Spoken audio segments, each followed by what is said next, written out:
Now, please welcome to the field for today's ceremonial first pitch, representing Miracle League, William Kinder. Joining William on the field with his mom, Andrea. William's going to throw out today's first pitch. Let it fly, William. Great job, William Kinder from Miracle League, throwing out today's first pitch.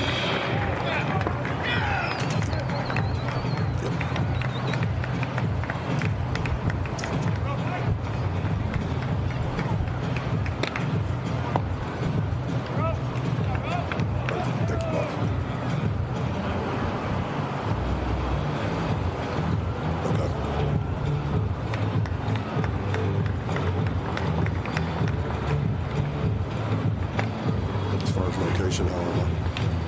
Okay.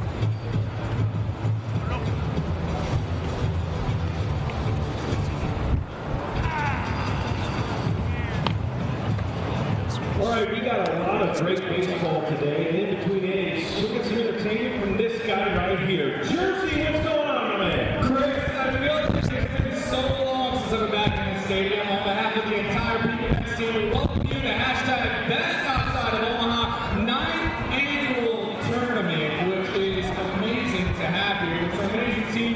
2 games last night, but I'll tell you the weather today, Chris, 73 degrees. Is it the same in the rest of the too out there? 73 degrees out here.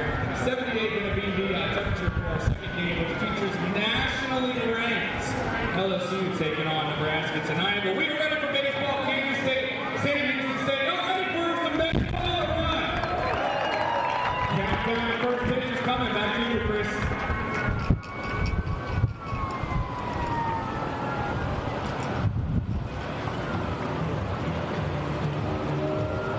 Thank you, Jersey. Let's meet the umpires for this afternoon's game. At first base, Eddie Newsom. At second base, Joseph Smith. At third base, Mike Morris. And behind the plate this afternoon, Seth Buckminster.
It's day 2 of the Frisco College Baseball Classic.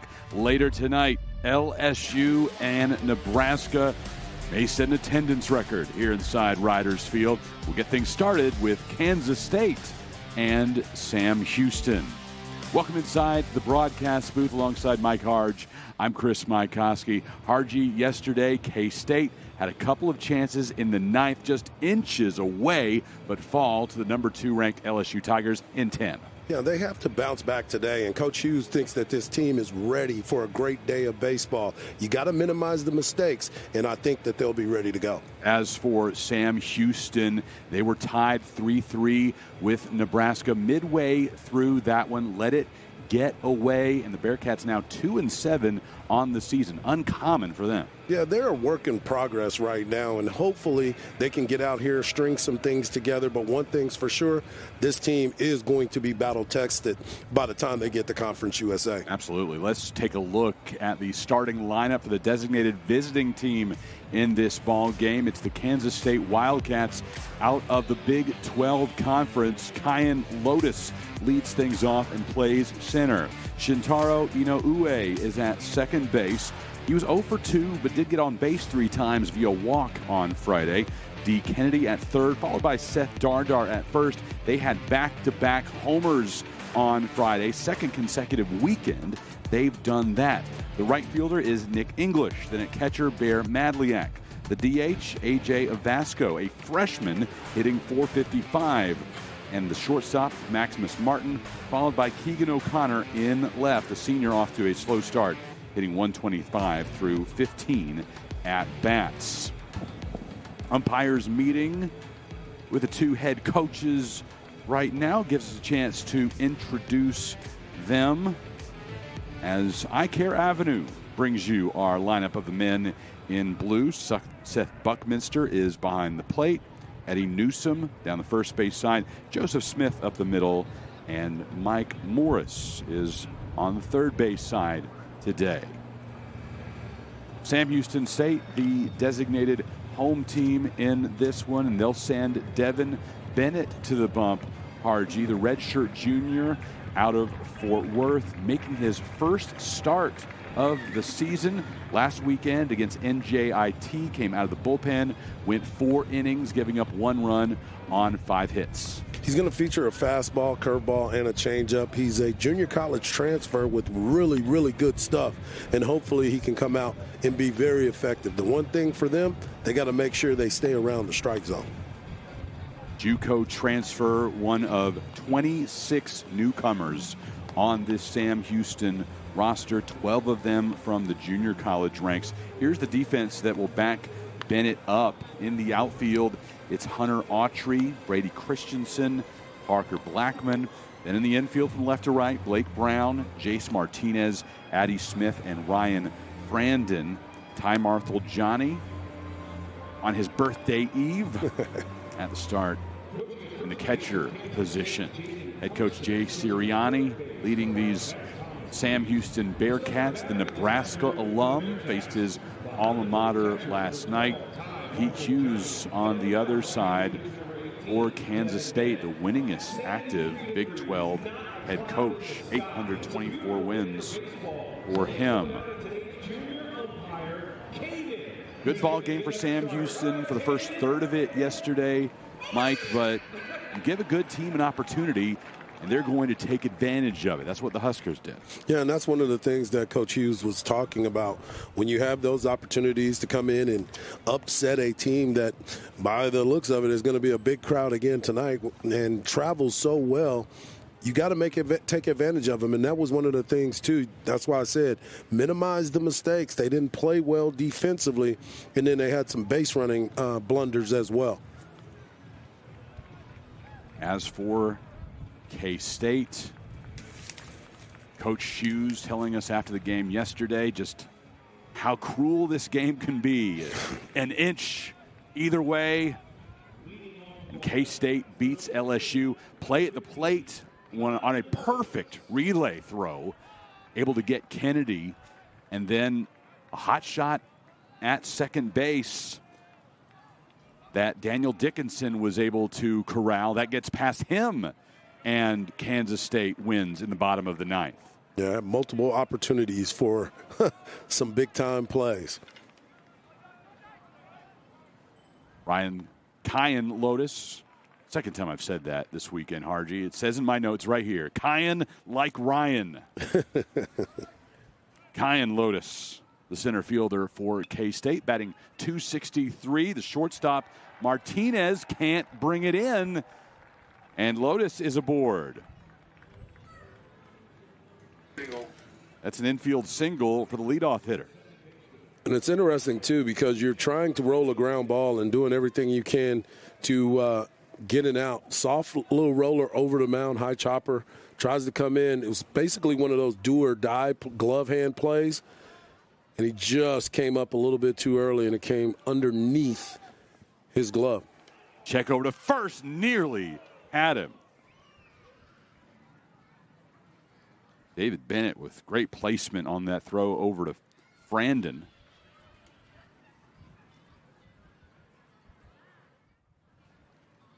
Shintaro waiting on the first pitch to him, shows bunt and pulls back. Yesterday,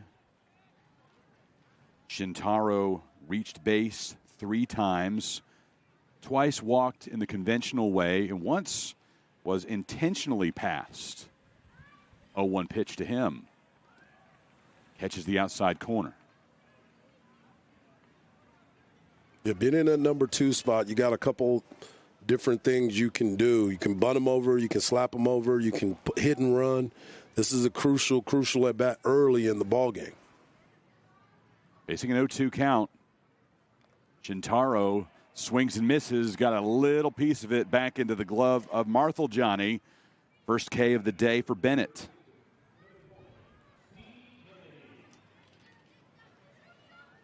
He had good life on his fastball. Ball kind of kept tailing away from him.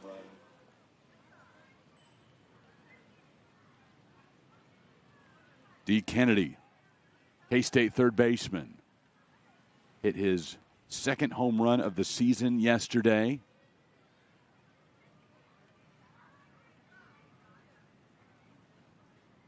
Bennett still paying good attention to Lotus. Foul stays in play, and a catch made by Frandon in front of the K-State dugout. The wind kind of held that ball up a little bit. I thought it was going to be able to get out of play, but the wind pulled it back just a little bit and enough to make the play.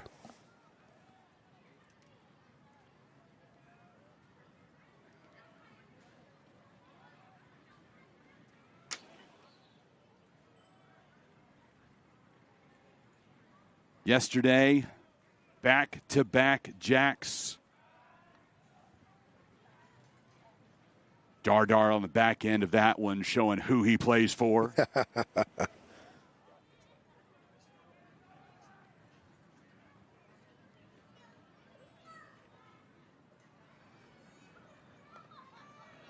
In the zone, first offering the Kansas State first baseman.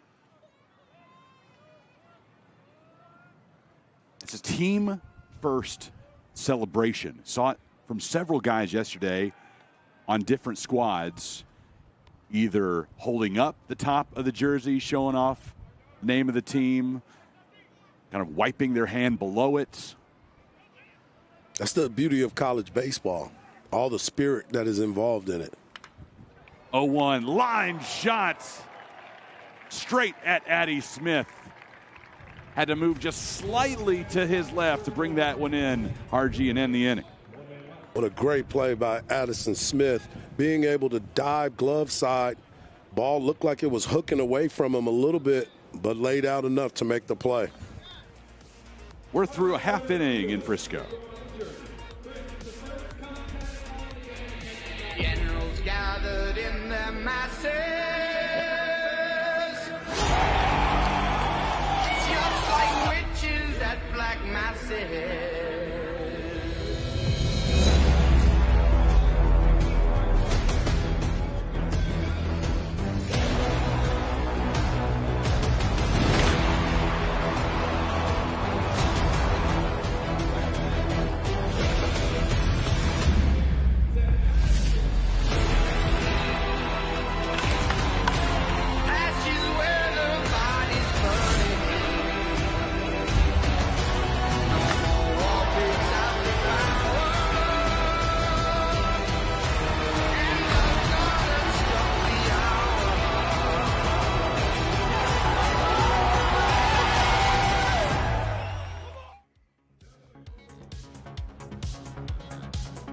Sam Houston and Kansas State, Game 3 of the Frisco College Baseball Classic from Riders Field. Here's the Bearcats starting 9.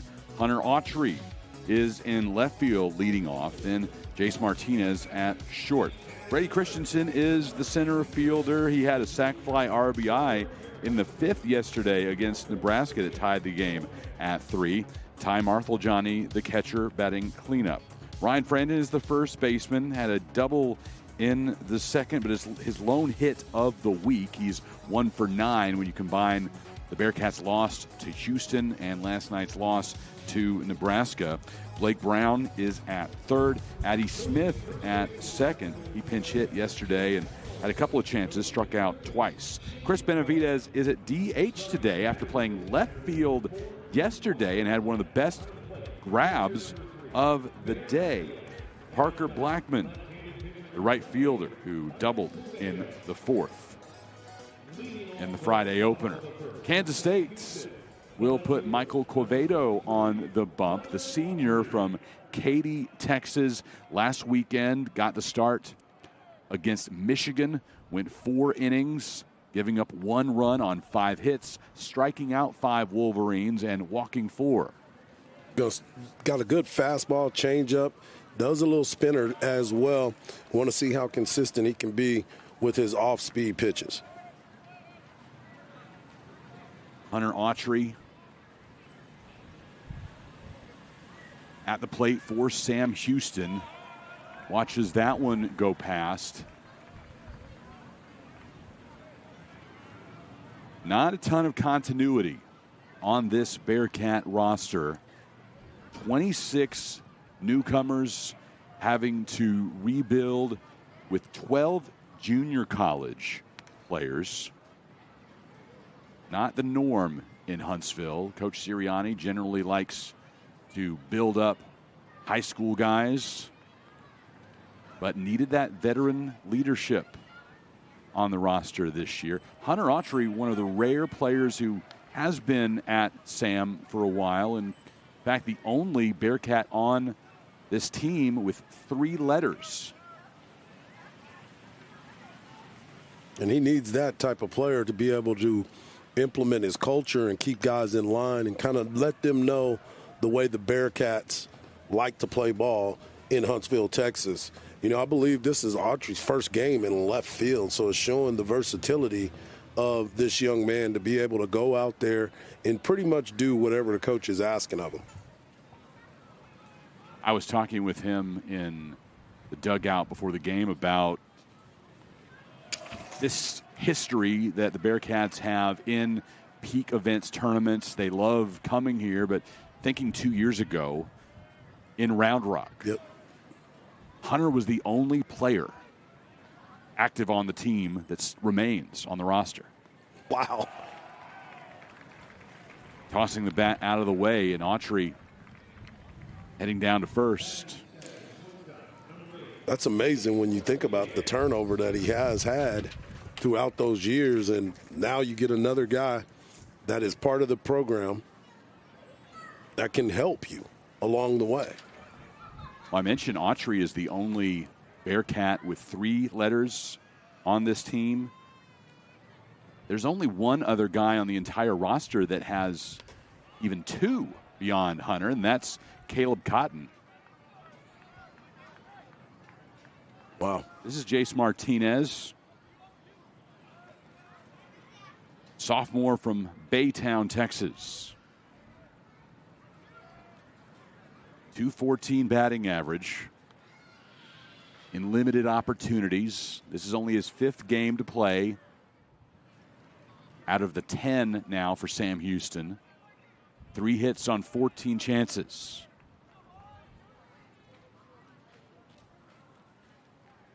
Waiting on the 0-1 from Quevedo. Here it is. Fouled back. Big rip right there by Martinez. Quevedo being able to mix it up is one of the things that he's going to have to really dial in on the mound. If he can get that going where he can get a good spot on his changeup, he'll get guys to roll over and create a lot of swing and misses. 0-2 will wait. Throw over first. Quevedo making his 3rd stop in collegiate baseball.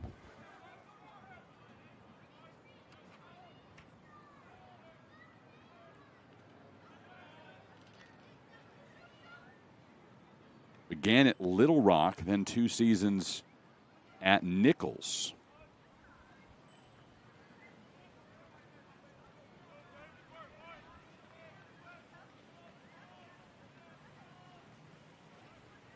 Here it comes, 0-2 offering. Lifted, it'll stay in the infield. Shintaro under it.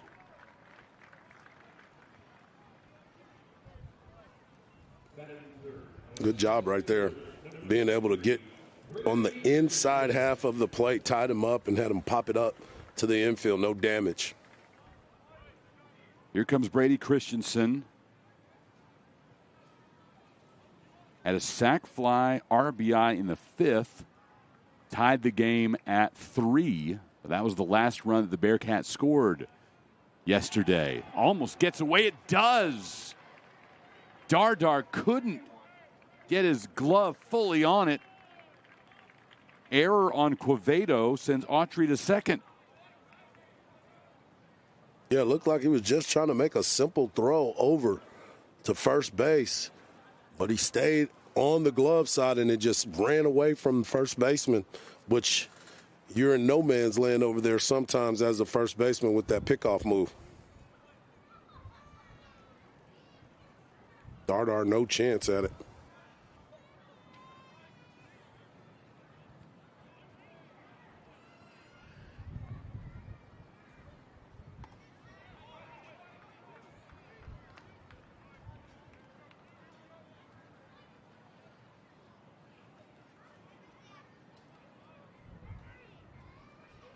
Christensen's going to be looking for a ball on the inside. Try to yank something. Well, how about that? And there's that pitch that I'm talking about. If he's able to be effective with his off-speed pitches, it's going to be a tough day for Sam Houston State. If he's looking inside and that pitch is offered that dives away from him, no chance. Again, going low and away. This time missing by a bit.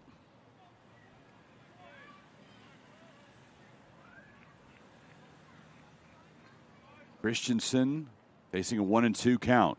Quevedo looks back at second. Now coming home. Just same pitch. Yep. 3 consecutive times. Got him to swing twice. He's recognizing his front side flying open right away and continuing to stay soft away with that breaking ball that we've been talking about. If he can continually throw that because it looks good out of his hand, guys have got to either lay off of it or at least elevate it for them to be able to recognize what's happening. Now the catcher, Marthel-Johnny, into right center. And in front of the track, Nick English comes down with it. Hunter Autry aboard with a leadoff walk. He advanced to second on an error by Quevedo on a pickoff attempt. Next 3 batters retired in order, and we are scoreless through 1 complete inning. Game 3 of the Frisco Classic.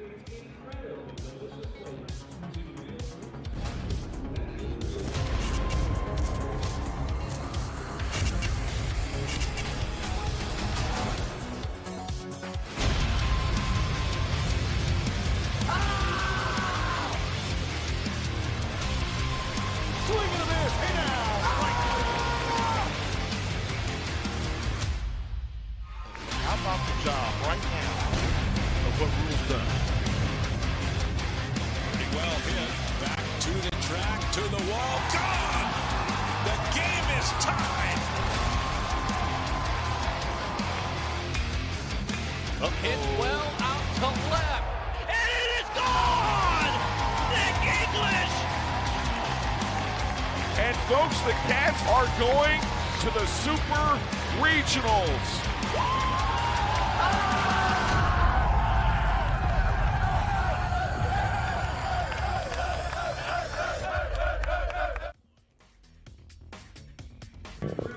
D1Baseball.com, the exclusive home of the Frisco College Baseball Classic.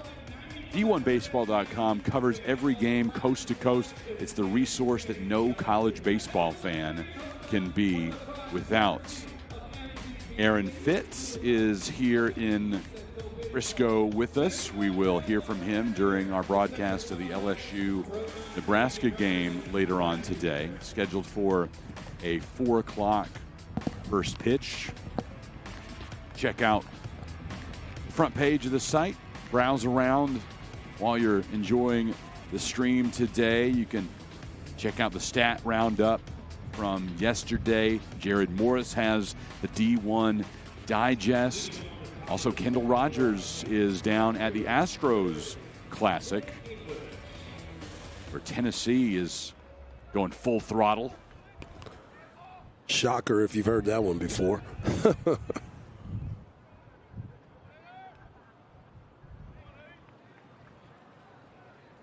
Later on, we'll check out the scoreboard on d1baseball.com.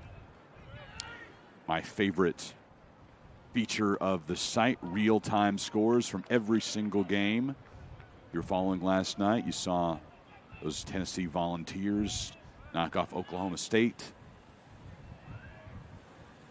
And remind me what the place is called now. It's no longer Minute Maid. Daikin. Daikin Park. Okay. Daikin Park. All right. Only reason why I knew that is because a scout kept telling me I'm going to Daikin this weekend, and I'm like, where is that? Yeah, that takes a while to get used to. It's like Twitter and X, right? Well, for probably a year and a half after it changed, kept calling this place Dr. Pepper Ballpark. And it's been Riders Field for 2, maybe 3 years now. And if you try to search it on the on the internet, the web, and here to get it still comes up as Dr. Pepper. Yeah. 2-2. Missing away to English. There's certainly still a big Dr. Pepper presence in this place. I saw it in the headquarters a little while ago. Our fridge right outside our door, completely packed full with Dr. Pepper products. Missing to English, and the leadoff man aboard for the second consecutive inning for the Wildcats. Now let's see if they can do something with it.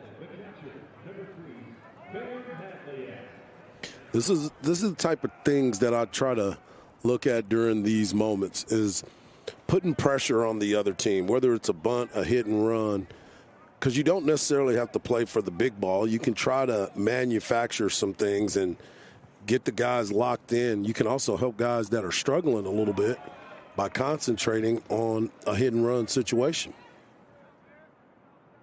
See the ball a little bit longer.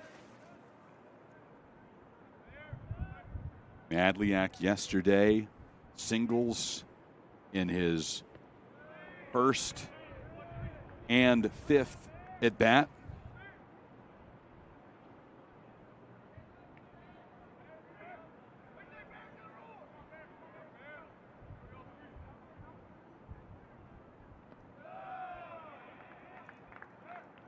Had a couple of Bears in the game yesterday with K-State and LSU going at each other. No bear fights. No bare knuckle brawl.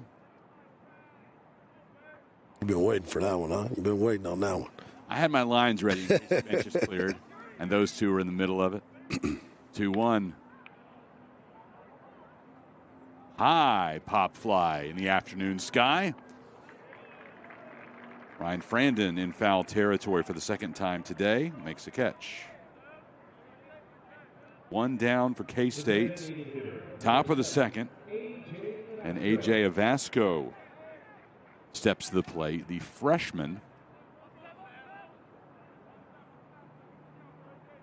Only 11 ABs so far, but he's been clutch when called upon. Hitting .455.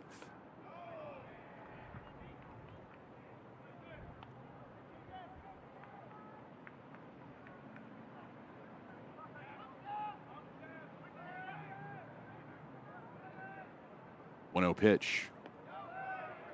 Gets away a little bit from Marfani, but not enough.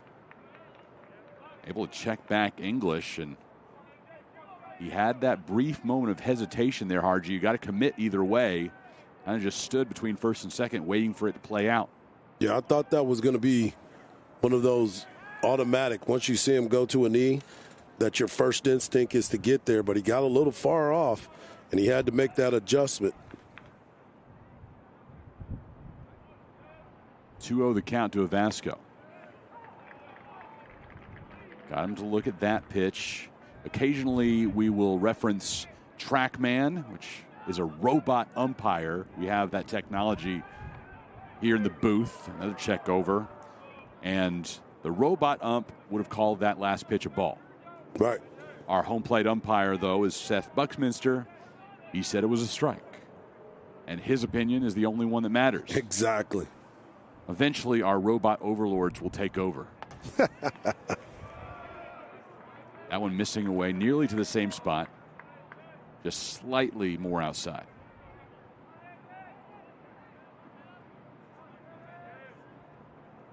(3-1) coming to Vasco. Missing wide. 2 walks in the inning issued by Bennett. And this is one of the things that it is supposed to get going, right? These are those moments. A big inning right here. If he can't throw strikes, you can find something, get yourself a good pitch that you can handle and try to find a gap somewhere. But if not, don't try to jump out there because he's having control issues. So you have to be patient at the plate. Also want to give a shout out to Wildcat Sam the Wildcat. He has been looking forward to this weekend for months when I told him I was calling these games, and he's a big-time Wildcat fan, a grad, knows everything about this team. Was trying to give me all the information leading up to this. So shout out to him. This is Maximus Martin. 1 for 4 yesterday. Two men on and 1 out for Kansas State. Scoreless game. Yesterday, Kansas State nearly beating its 4th consecutive ranked team after beating Arkansas, Michigan, and TCU last weekend in Arlington. Gets away and a throw down to third. Slides in safely. Wild pitch on Bennett. Both runners move up. See, that was the type of play we were talking about. Once the catcher went all the way down to his knees, he saw it immediately, got a good jump at second, and was able to get in there safely. Right away. Yep. Great reaction by English. 2-1 pitch. Martin hit it off himself.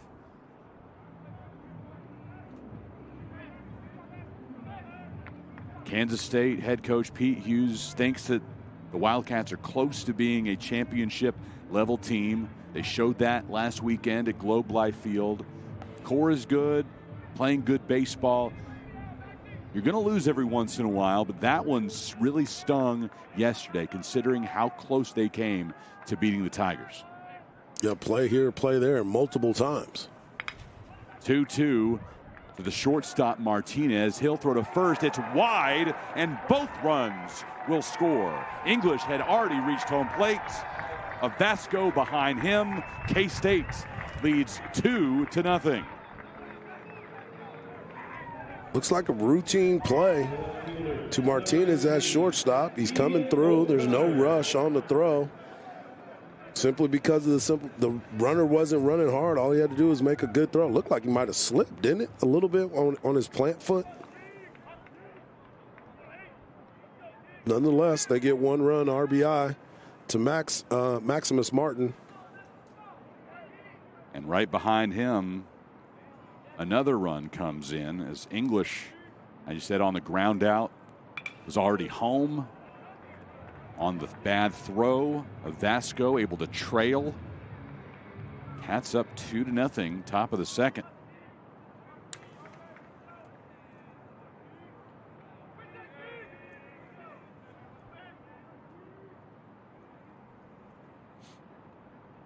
Nine-hole hitter is Keegan O'Connor.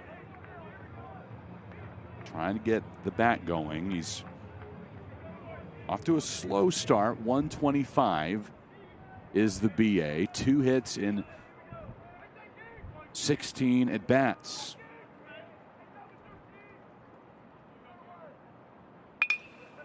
The second baseman, Smith, calmly scoops it up and throws. Advances Martin to third.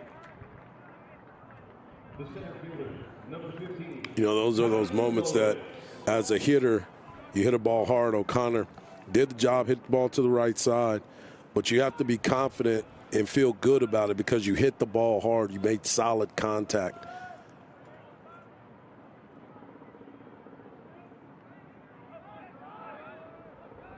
Top of the order for Lotus.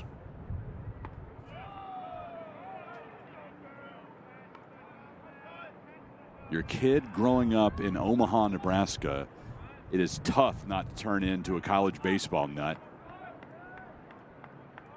Lotus went to Millard West. They're in the home of the CWS.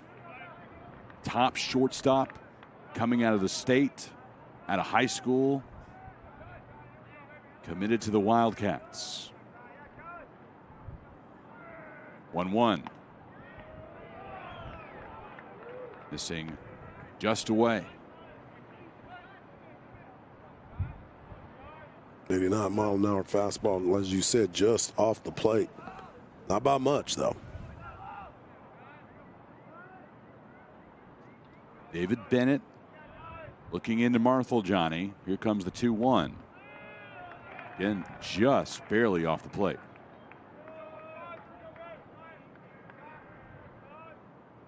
Now, this is the time you look for something in. And if it's not there, you take it. You don't try to chase it. You're ahead. 3-1 foul back. You'll see smattering of purple shirts in the stands, and sure, some of them are here for K-State, but LSU fans started entering when the gate opened as well. They want to take in a full day of baseball. There are plenty more, though, already tailgating. Yes. You and I pulled into the parking lot at about the same time, 10 a.m., and there were some of those Tiger tents where activity was already at a pretty high level. Yeah. It's always good to see that, too, because, you know, for us, because we have to be at the ballpark so early. 3-2 pitch. Solid base knock into center that'll score Maximus Martin. Kyan Lotus with an RBI to put K-State up 3-0. Nice short, compact swing. Was able to get the ball elevated, as we've talked about. That's what happens when you get ahead in a count. 3-2 pitch. Drove it right back up the middle. Solid contact. Nice swing. Well, as I was saying, get to the ballpark. 6 hours before the LSU game. Exactly. And you've been around football. You know what that's about. When you get a chance to see baseball tailgates like that, where, like you said, 6 hours before the ball game, that's outstanding work. Well, my wife grew up in Baton Rouge. I sent her a picture. Said, they don't start until 4. Shintaro over the top of Frandon. Lotus will motor on to third base. K-State runners on the corners now with 2 out. Big knot right there. Maybe it was the shout out to Wildcat Sam that got them going right there. Now they're moving. And I love this first to third kind of thing because it shows the athleticism and being able to move around the bases. I love the potential star power that K-State has in Shintaro. A lot has been made about Rentaro at Stanford and the amount of love that he's getting now from around the world, from both Japan and the U.S. As Shintaro goes down to second, runner coming home. K-State adds one as Sam Houston made the decision to concentrate on getting Shintaro. Unsuccessful, and Lotus comes back home without a throw. Got a double steal right there, steal of home plate. Trying to get the out at second base. The ball was a little bit on the front side of the bag, so didn't truly have a chance to get him at second base. I can't remember the last time I saw where the second baseman doesn't immediately throw a laser back to the plate. Instead, you know, if you tag out Shintaro there, don't have to worry about home plate. Right. But it was so close, I figured he'd rifle one back home, but no. So it's double steal there for the Cats. The beautiful steal of home plate. 4-0. All of the Wildcat runs scored in this half inning.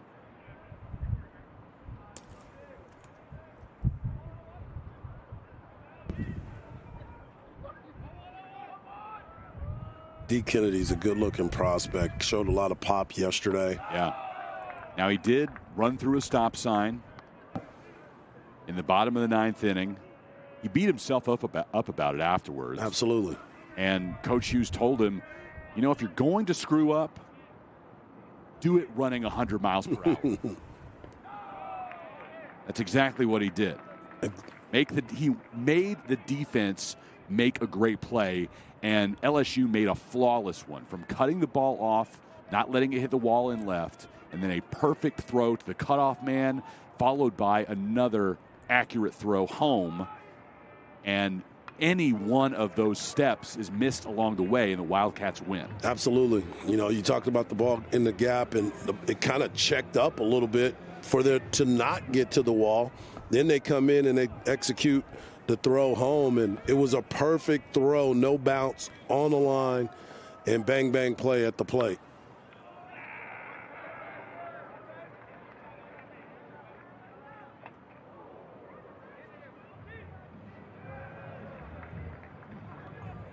Nice play in the stands on a hop up.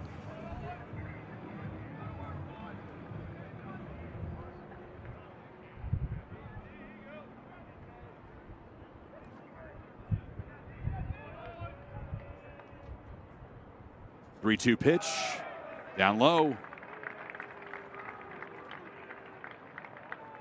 And 2 men aboard.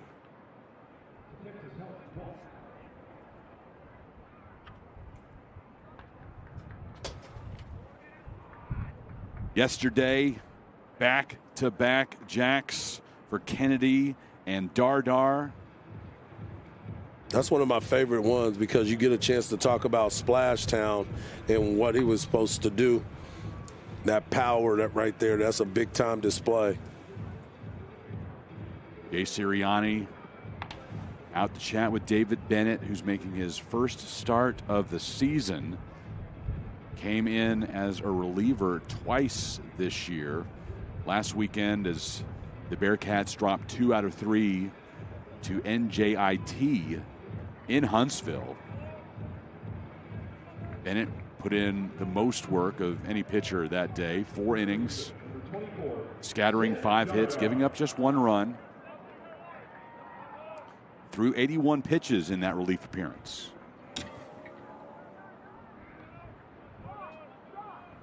It's a little bit different when you're coming out of the bullpen as opposed to being the starter, and that's just something that they're going to have to adjust through. You're trying to piece these people together, especially on the mound. You're trying to figure out who's going to be where.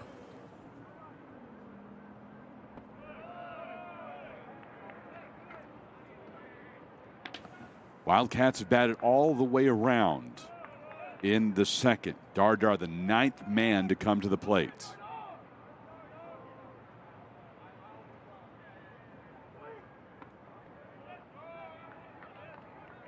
Nice take right there.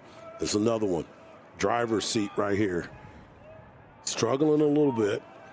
Do you want to be free and meet him at the plate, or do you want to wait and make him throw a strike? Still can't put it in the zone. 3-0 count, in danger of loading the bases for Nick English. They've got Tate Hickman in the bullpen warming up. Big right-handed pitcher. I'm wondering if this is going to be one of the last batters that he faces. 3-0. Had the green light, backhanded attempt by Smith, flips it over to Martinez for the 3rd out. Wow. I'm surprised he gave him the green light on that one. Kennedy retired at second. Watch Smith range to his right, Harji. What a great play. Control and able to make the play to end the inning. K-State plates 4 in the second. Midway through the second inning in Frisco, Wildcats lead 4-0.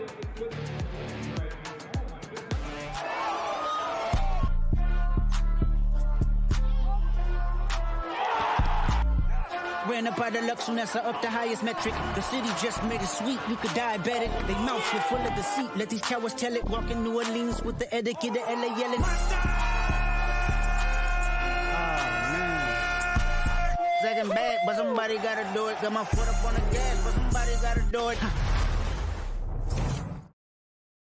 We have a beautiful hospital, a hospital that was designed not to look like a healthcare facility. It has a warm and welcoming environment for our guests and our patients that come in, but it's really what's inside that building that makes the biggest difference. We have a dedicated group of professionals here that have been going above and beyond for this community for the past 2 years since we've been open, and really have a passion for providing outstanding care in a warm and welcoming environment.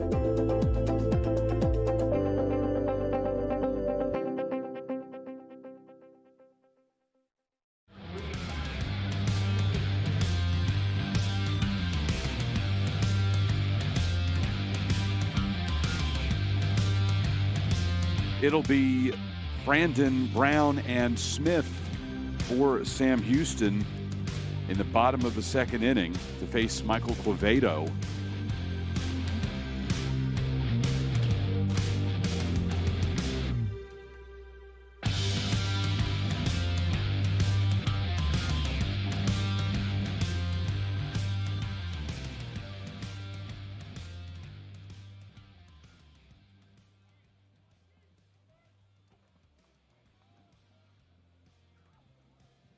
Brandon yesterday had a double in the second.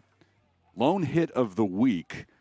1 for 9 combined between the Bearcats' loss to Houston and then yesterday's loss to Nebraska.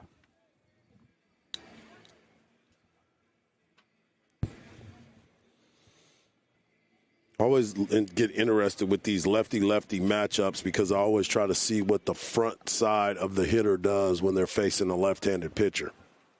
0-2. Quevedo unable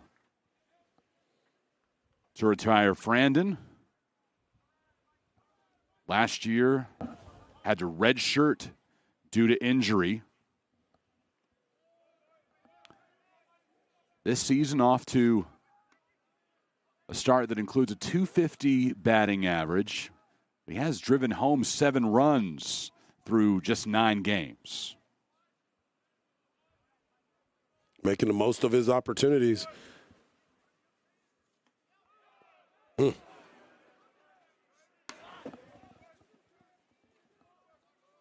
Just off the inside part of the plate. Shift is on by the Kansas State defense, by the way. Shintaro playing almost halfway to the wall and right. 3-2 pitch back through the middle. A diving stop by Martin. Oh. Can't get it there in time. The throw may have beaten him there, but Dardar couldn't bring it in. It was bang-bang there, Harji. Yeah, it was the way that he went up the middle. It was a hard shot right back up the box. Backhanded it.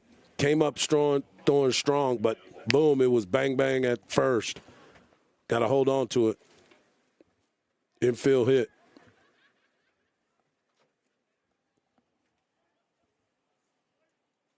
Brings up Blake Brown.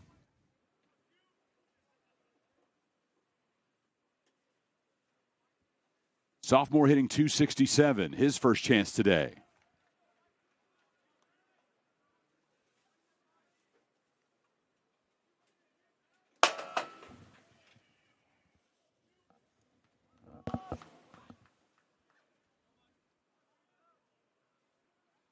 One-0 counts against Quevedo. To Kennedy at third. Possible double play ball here for K-State. They turn it cleanly. Kennedy, Shintaro, and Dardar, 2 down. Textbook play right there. You get the room service hop at third base. D. Kennedy playing even with the bag, got the ball quick, strong, perfect throw to second base, and you turn it with ease. That's the pitcher's best friend in that particular situation. Now a chance for Addie Smith. Nobody on. 2 outs for Sam Houston. Bearcats trail 4-0 in the bottom of the second.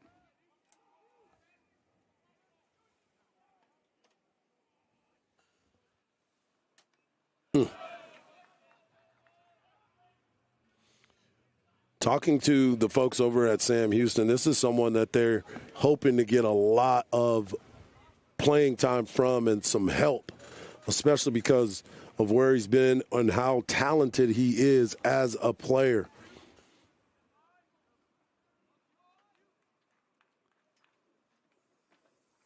No balls and 2 strikes. In there for strike 3. Got him looking. On a pitch low in the zone, Brandon reached with a single to lead off the bottom of the second, retired in a DP, and Quevedo faces the minimum. K-State leading 4-0 through 2 complete innings at the Frisco Classic.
The Cystic Fibrosis Foundation is the primary beneficiary of the Frisco College Baseball Classic since day one of this event. You can scan the QR code on your screen, make a donation to help us add tomorrow's those living with the disease. If you're not a QR code person, friscoclassic.com. You can go there and click on the Cystic Fibrosis Foundation donation link in the upper right-hand corner. Also, slightly below that to the left, you'll see a spot to click for the CFF silent auction. Bid on signed baseballs from all 4 teams in the Classic, as well as experiences. There are a few tropical trips up for grabs.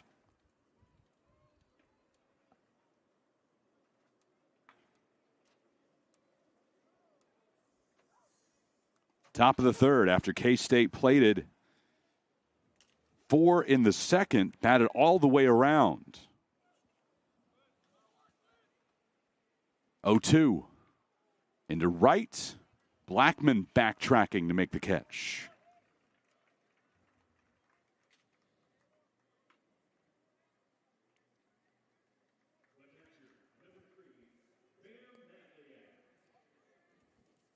Bear Madliak now.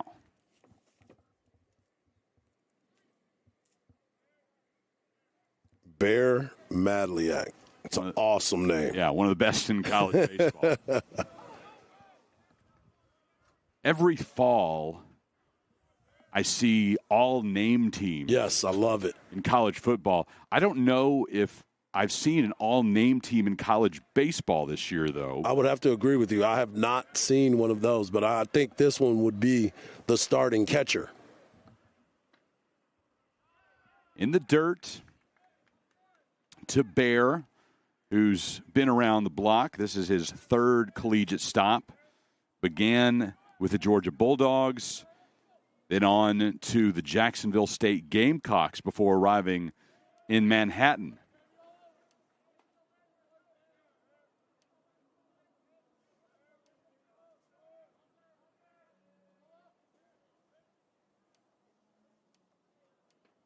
Two. Got him looking. On the outside corner at 92 miles per hour, Madliak sits down. That's a good bounce back right there.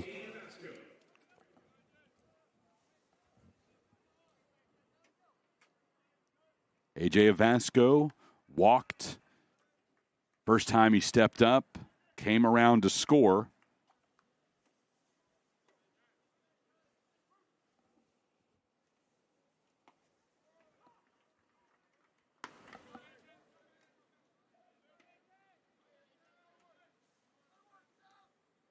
Bennett trying to finish the third inning of work in his first start of the year. Big swing right there. Avasco with a fastball on the in half. Took a big rip at it.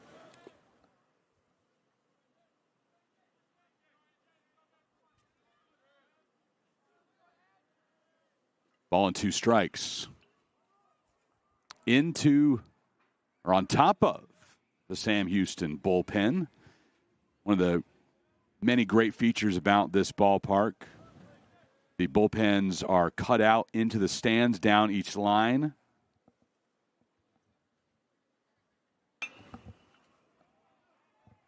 Another one fouled off.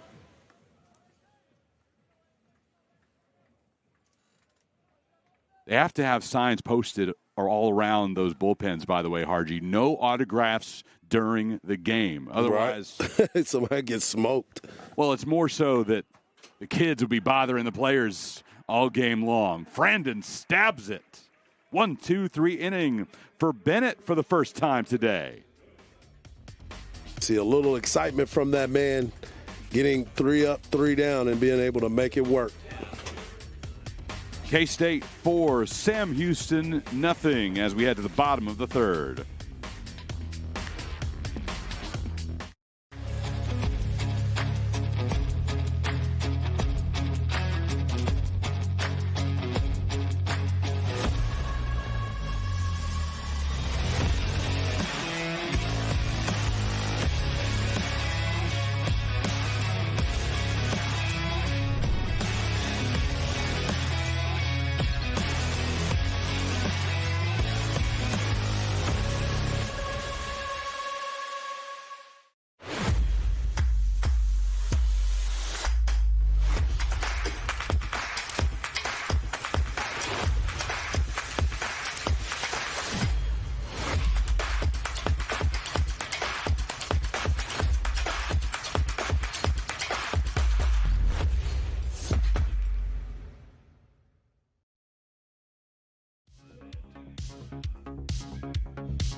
Minor league fun at the Frisco College Baseball Classic. We're at the home of the Frisco Rough Riders, the Texas Rangers AA affiliate. Harji is confident that he could beat all of these kids in a push-up contest. Oh, for sure with the kids. The kids are done. I just don't know about some of the adults that are out there.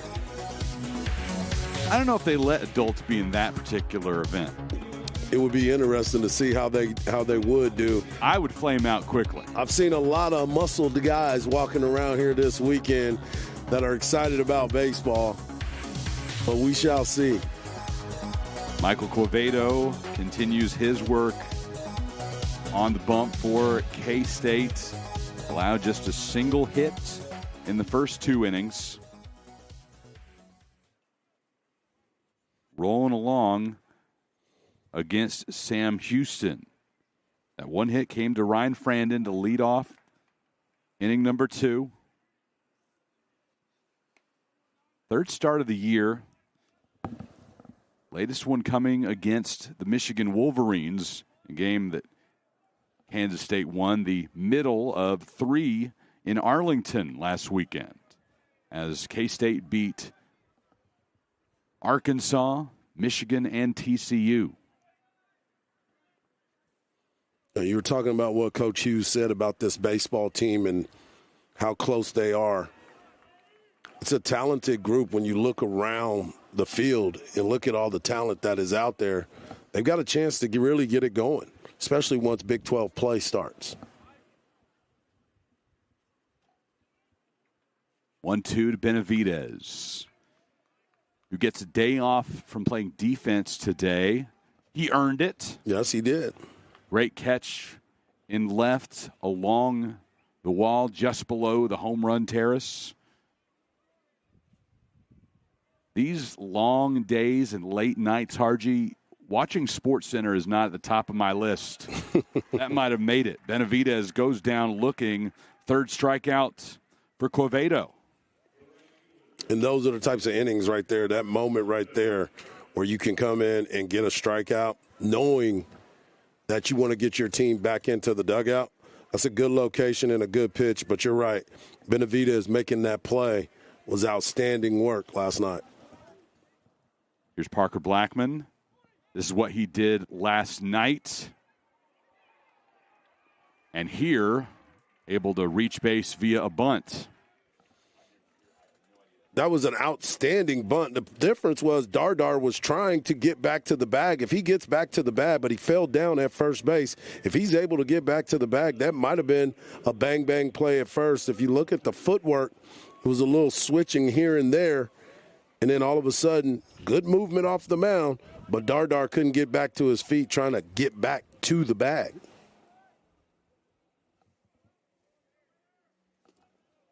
So Blackman aboard.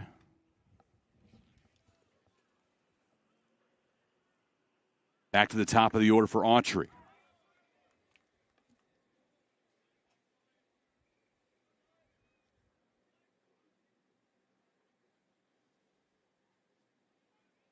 Walked in the first.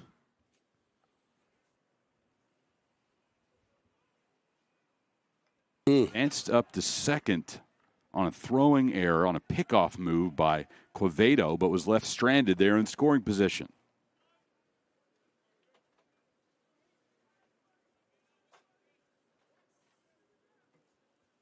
Wow. The shift is unbelievable where D. Kennedy is playing right now in this shift. Yeah, we'll show you that wide here. And third baseman Kennedy almost all the way to the second base bag. Then you've got Martin and Shintaro. Then Dardar on the bag with Blackman at first. 0-2 count to Autry. Missing away.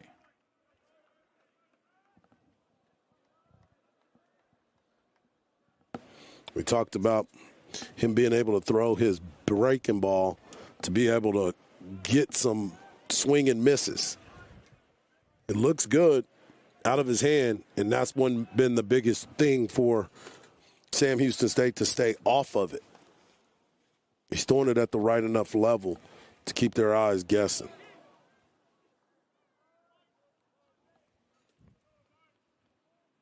Ball and 2 strikes to the Sam Houston leadoff hitter. Nearly clipped him. Autry able to do a little limbo and get out of the way. To be young and flexible again, Chris. Now, I'd be wearing that one on my right cheek. 2-2. Runner will go as the throw's in the dirt. Blackman moves to second on the wild pitch.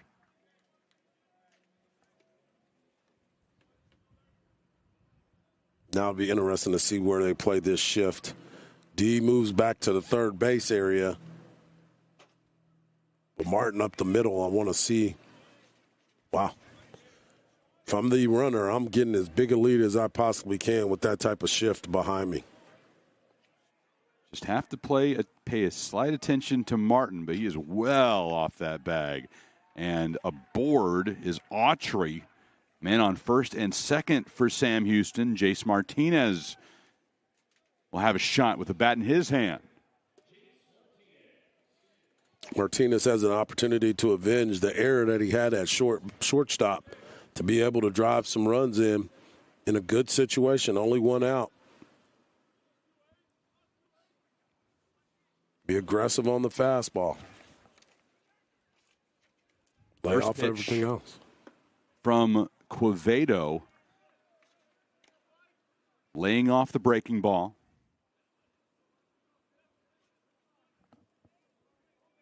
Martinez, a Conference USA all-freshman team member last year.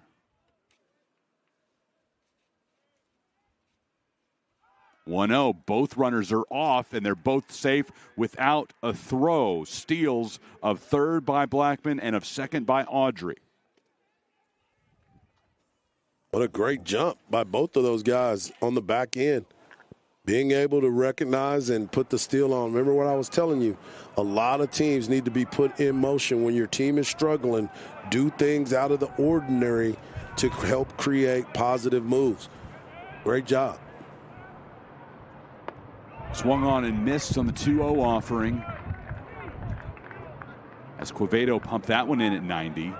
You said laying off breaking ball, go after the fastballs, and he was after that one. Now just got to get it down in the zone.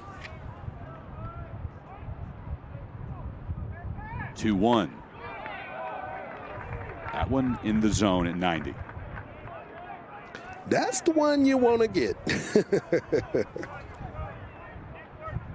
Upper part of the strike zone, and Martinez watches it go past. 2-2 the count.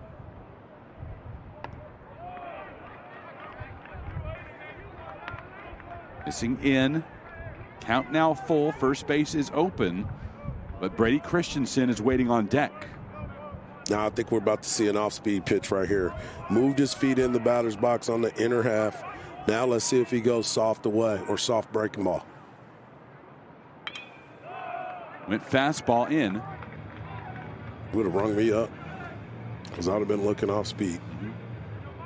To your point where you said the base was open, you get a chance to set up another double play. You don't want to give up a big pitch.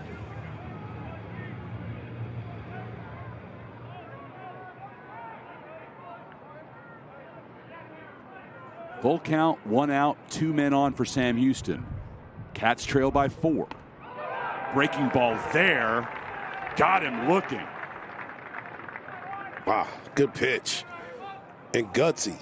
Base open, location was perfect.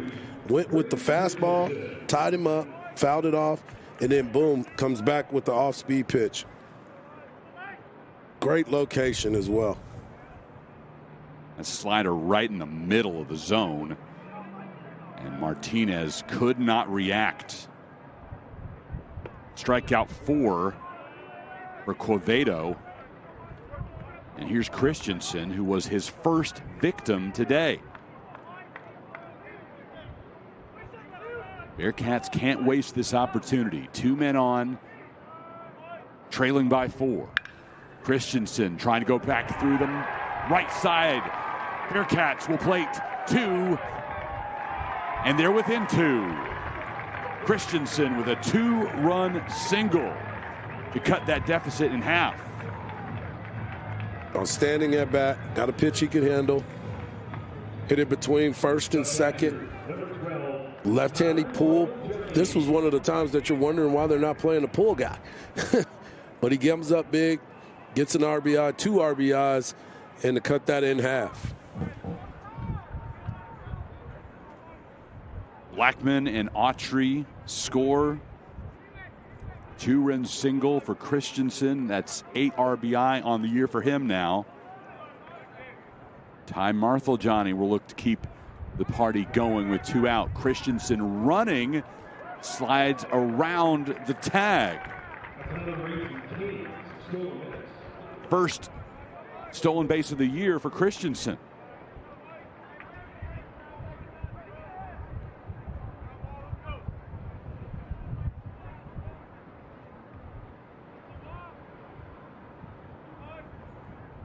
0-1.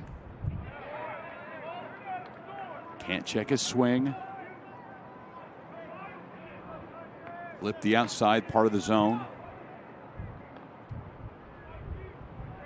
0-2 count to the Bearcat catcher.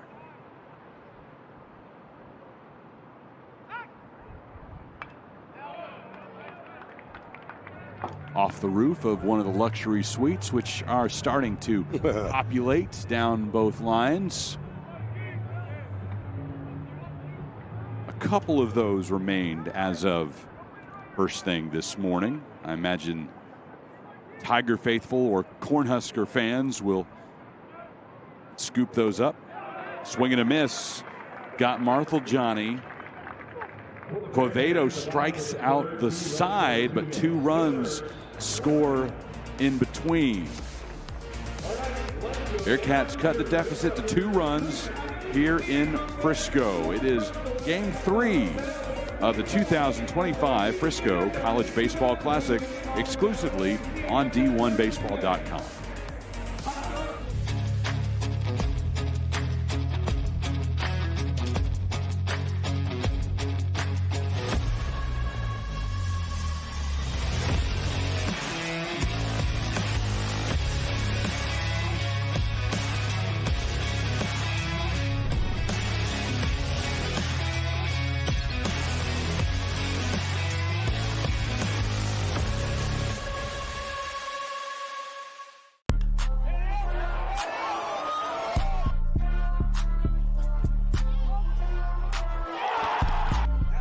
Ran up by the Lux and that's up the highest metric. The city just made it sweet, you could diabetic. They mouths were full of deceit. Let these cowards tell it. Walk in New Orleans with the etiquette, the LA yelling.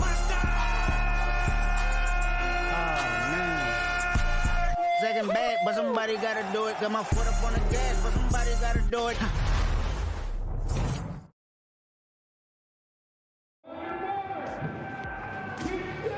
Frisco College Baseball Classic is presented by Peak Events, one of the best outside of Omaha. Follow peak.events on all the social media platforms and use that hashtag best outside of Omaha whenever you're talking about the tournament. We appreciate you being locked in all weekend. You're on D1Baseball.com. Great interaction on social media all through yesterday.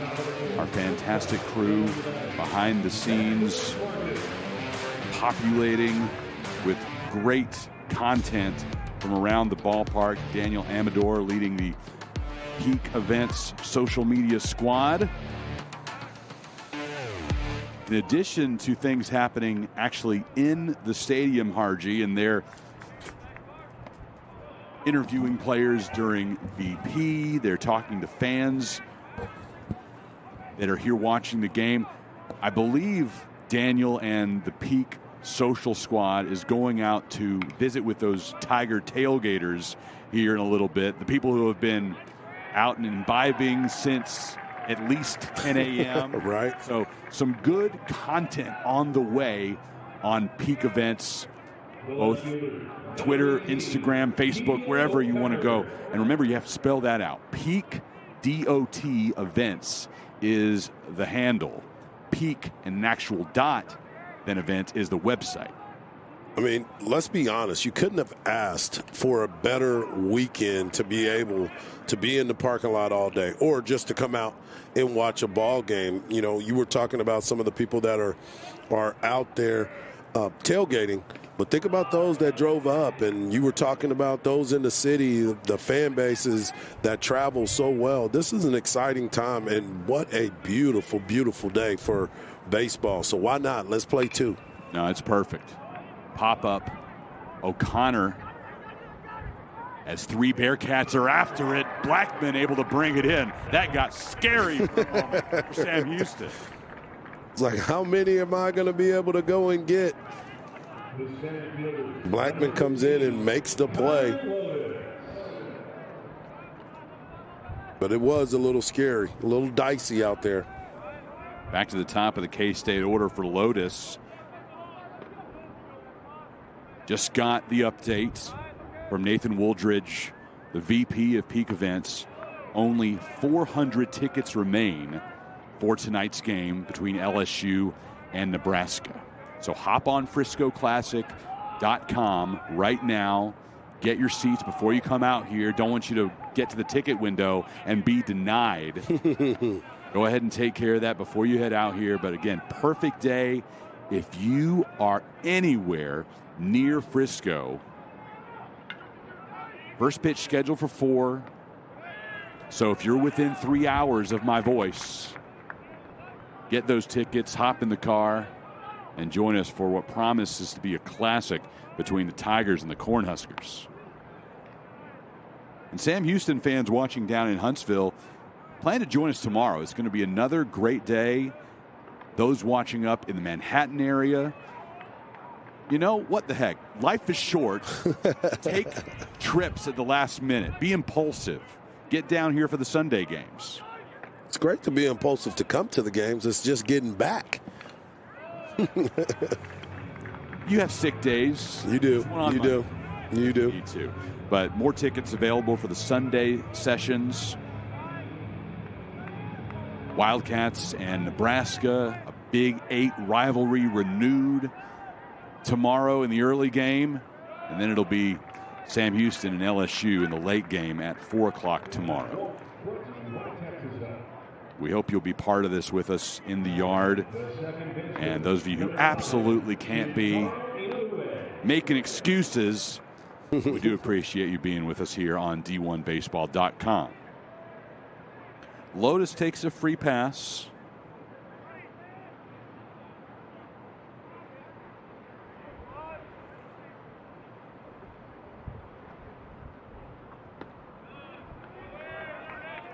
Now Shintaro.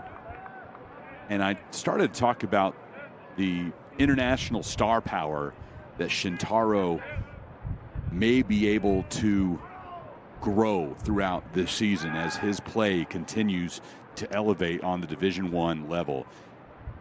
D1Baseball.com issued a fantastic podcast series hosted by Darren Vaught in the weeks leading up to the season, focused on Rintaro at Stanford, the freshman coming over from Japan, and Shintaro with a solid single here with 2 out for K-State that'll put runners on the corners. Love it. Love it. Great at bat. Getting himself some knocks. 2 hits in the ball game. Been on base twice and putting pressure on that first to third. Got another pitch, hit it right over the umpire's head in center field. Setting themselves up for another big inning.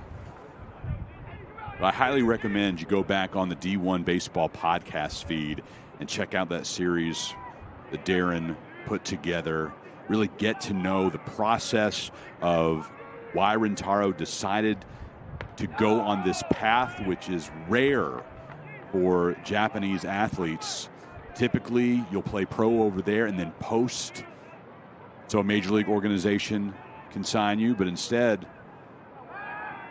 going this direction. Bennett overthrows Frandon on the pickoff attempt.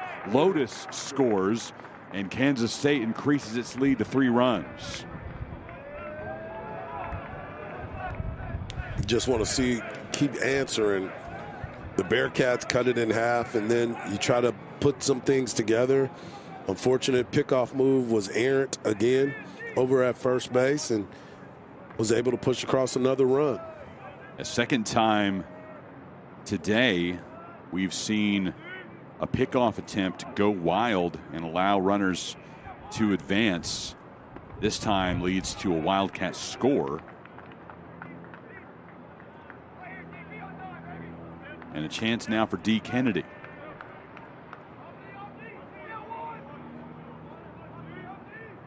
(2-0).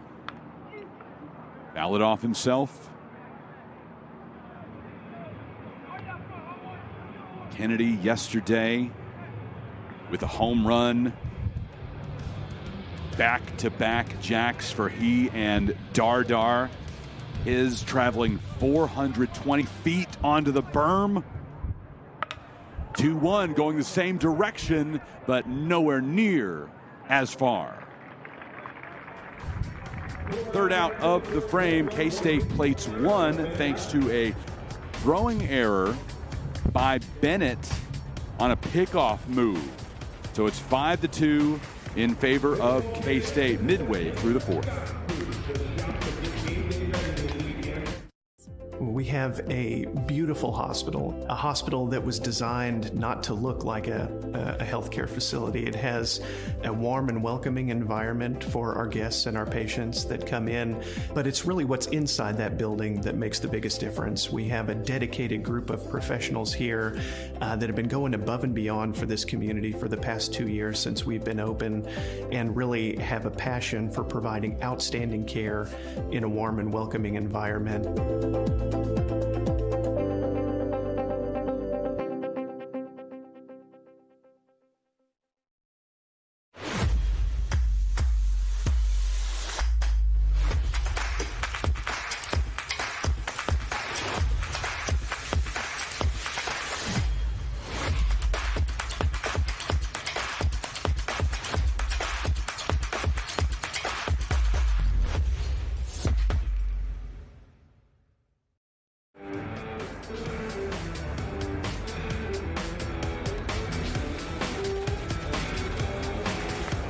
Welcome back. We're happy to be here at the Frisco Classic.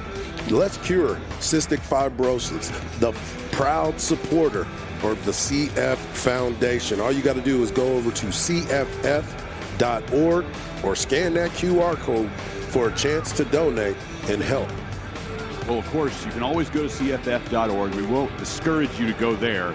But if you want to be part of the big number at the end of the weekend on what Peak Events donates, go through friscoclassic.com and click on that Cystic Fibrosis Foundation logo on that website.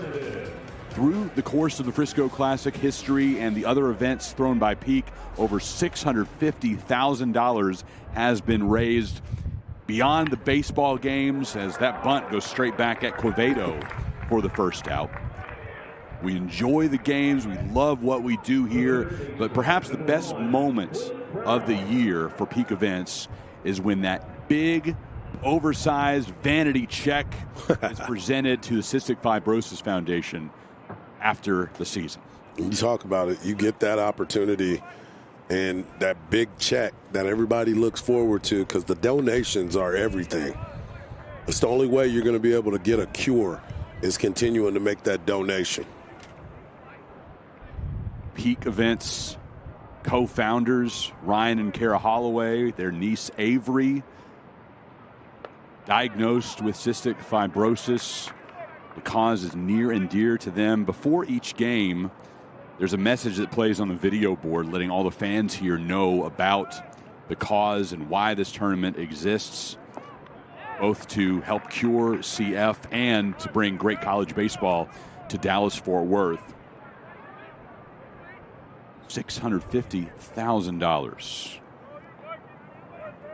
and inching towards $1 million with 4 big tournaments this year and the fantastic fan bases that have been part of the tournaments in Round Rock, Jacksonville, Frisco, and Las Vegas. Expecting another big number on that check this summer. Blake Brown fouls this one back. By the way, our friends out in Vegas, I did get a message from Mike Farron this morning, so he has access to his phone. He's not in a jail cell. Survived another night in Sin City without getting in too much trouble. Watches that one go past. Blake Brown, the 6th strikeout victim of the day for Michael Quevedo. Yeah, I was listening to Rooney and Farron yesterday on their broadcast as I got back to the hotel. And, yeah, it didn't sound like they were planning a big evening, but that's why they move in silence. They don't want you to know their every move. As much as we joke around with that, we did hear Kyle Peterson say yesterday that the thing that Farron was most excited about was his accommodations were right next door to a Chili's. So he's not hitting up the blackjack table at 2 a.m. He's going to get his triple dipper and head back to the hotel. The triple dipper, the Crispies. 2 up and 2 down for Sam Houston in the bottom of the fourth. Action in Vegas begins in about 45 minutes. Also exclusively here on D1Baseball.com. Illinois and Washington in a non-conference meeting of Big Ten teams. They'll play for games that count in the Big Ten standings in Seattle about a month and a half from now. Of course, when that 4-team field was set, didn't have a concept of Washington joining the Big Ten at that point. 1-2. But after realignment, dust settled, conversations with coaches, and yeah, it's fine. We can still play that one non-conference game. We wouldn't want to make a change. We want to be in Vegas, want to have that experience. 2-2 missing away. And everything in college athletics, the mindset should be to make it a wonderful experience for the student athletes. No doubt. You tell your student athletes, because of realignment, we're not going to Vegas. How do you think they're going to take that? 3-2. Through the left side. 2-out base knock for Addie Smith. His first hit of the Classic. He needed that, too, because he had been struggling with his plate appearances. But all you need is an opportunity to get up there, get another at-bat, get a base knock, and never know. This might be something that can get him going and help the Bearcats roll.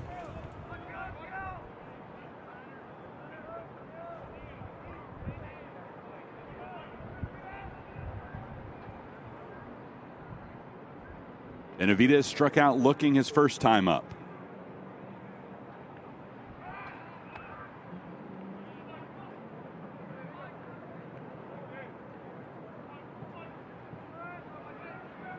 Smith standing at first after a 2-out single.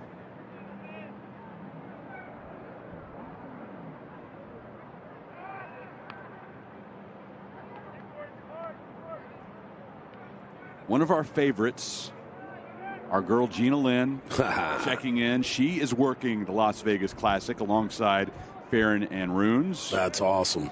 Trying to get her to divulge details of any wild stories from her Vegas experience. Now, Runes, I would get that he goes back to the hotel. Same for Farron, but I would be really disappointed if we didn't have some really good Vegas story from Gina. I do like that a lot. I miss Gina. Gina Lynn. Oh, yeah. Tell her I said hello. Good people. She's been with us at the Frisco Classic many times. This is her house. Las Vegas about to get underway with the Fighting Illini and the Huskies. Runner going, and Smith in there safely. Second stolen base of the season for Addie. Good jump on that steal as well. Looked like he was going to pull up a little short, like he thought he might have been able to get there easily. Comes in, slide, short slide, boom, right on top of the bag. Double pump behind the plate kind of made that a little bit better for him. 1-0 pitch in the zone. Yeah, Gina was in charge of everything fun inside Riders Field for a long time. Part of our peak events family. Mm-hmm. Got the Vegas gig this year. Good left for her. us. She left us, RG. I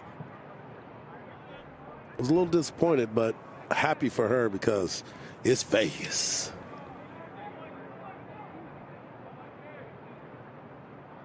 One of these days, you and I will get out there. I like having home games, though. That is much needed for you, sir. In the Round Rock Classic, obviously, is my home, so that's easy for me to be back and forth. I was able to go find us some heaters and gloves and you had a small supply for the cold. That's right. 2-1. Counting out even against Benavides, the Bearcat DH. So Gina went to a speakeasy on Wednesday. The password so secret we cannot reveal it here on the broadcast. 2-2. Got him looking. Second strikeout of the looking variety in this frame, and Quevedo has 7 Ks on the afternoon through 4.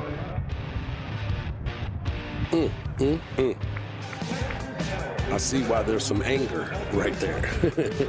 Got him with high heat at 90. Wildcats lead by 3.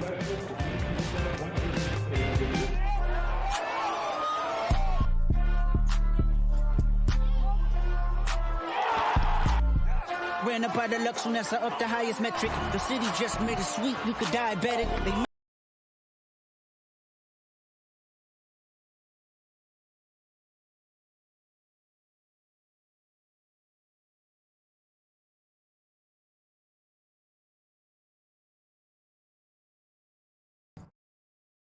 We have a beautiful hospital, a hospital that was designed not to look like a healthcare facility. It has a warm and welcoming environment for our guests and our patients that come in, but it's really what's inside that building that makes the biggest difference. We have a dedicated group of professionals here that have been going above and beyond for this community for the past 2 years since we've been open, and really have a passion for providing outstanding care in a warm and welcoming environment.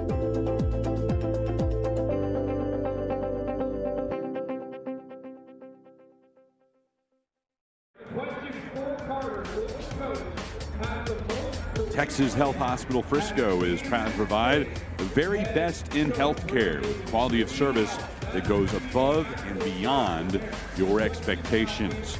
We have taken care of this community in its greatest time of need and will continue to do so in the years to come.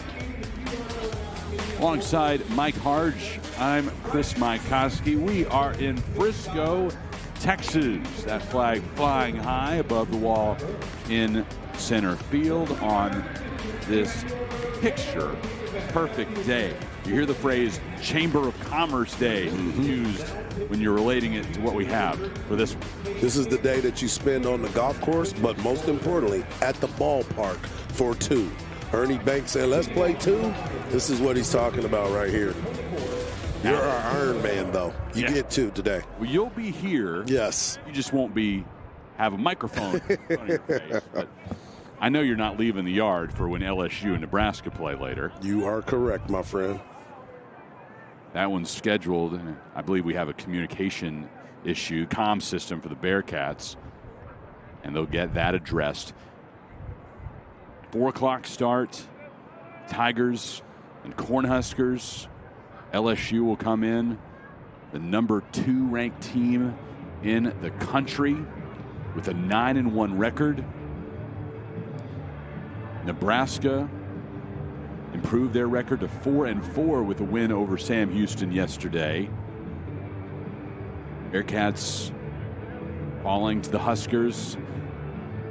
Nebraska already has 1 win over a top 25 team this year, an SEC opponent at that. The Vanderbilt Commodores went down at the hands of those Cornhuskers on opening weekend. Part of a MLB Desert Invitational trip for the Huskers. Tate Hickman, the new pitcher for Sam Houston.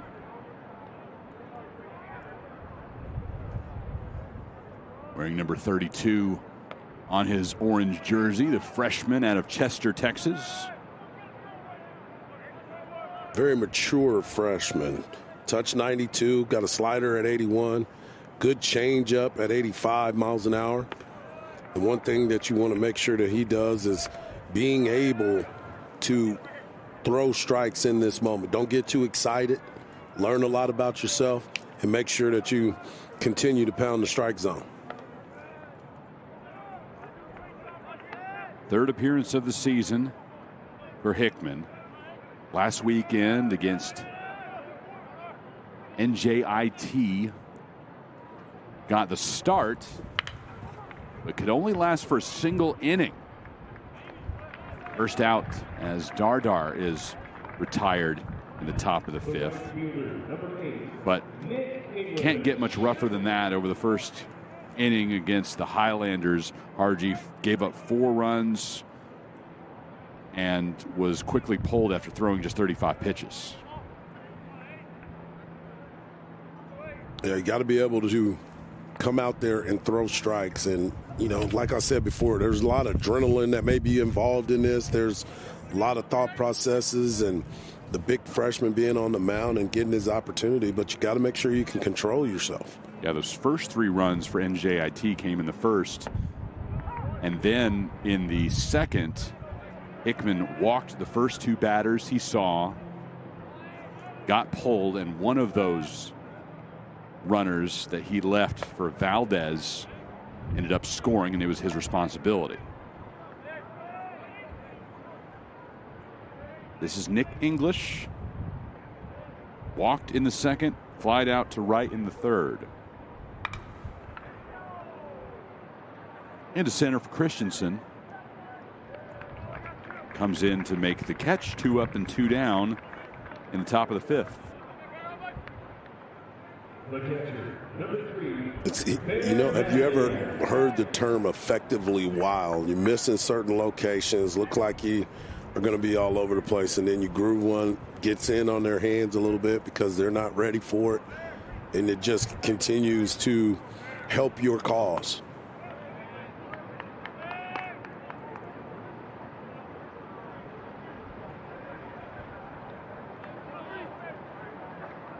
Madliak facing a 2-0 count now. We talked in great detail about the turnover on Sam Houston's roster. 26 new faces, 10 of them being freshmen. And Jay Sirianni admitted to me that they overscheduled, given the team that's coming back, given the lack of time together. Put themselves in the Frisco Classic where they face 3 really good teams. Next week they're going to Oklahoma for 3. 3 outs in the top of the 5th. But into the fire quickly in this 2025 season for the Bearcats. Sam Houston trails Kansas State by a 5-2 count midway through the 5th. It'll be Blackman, Autry, and Martinez, and the Bearcats grab the bats.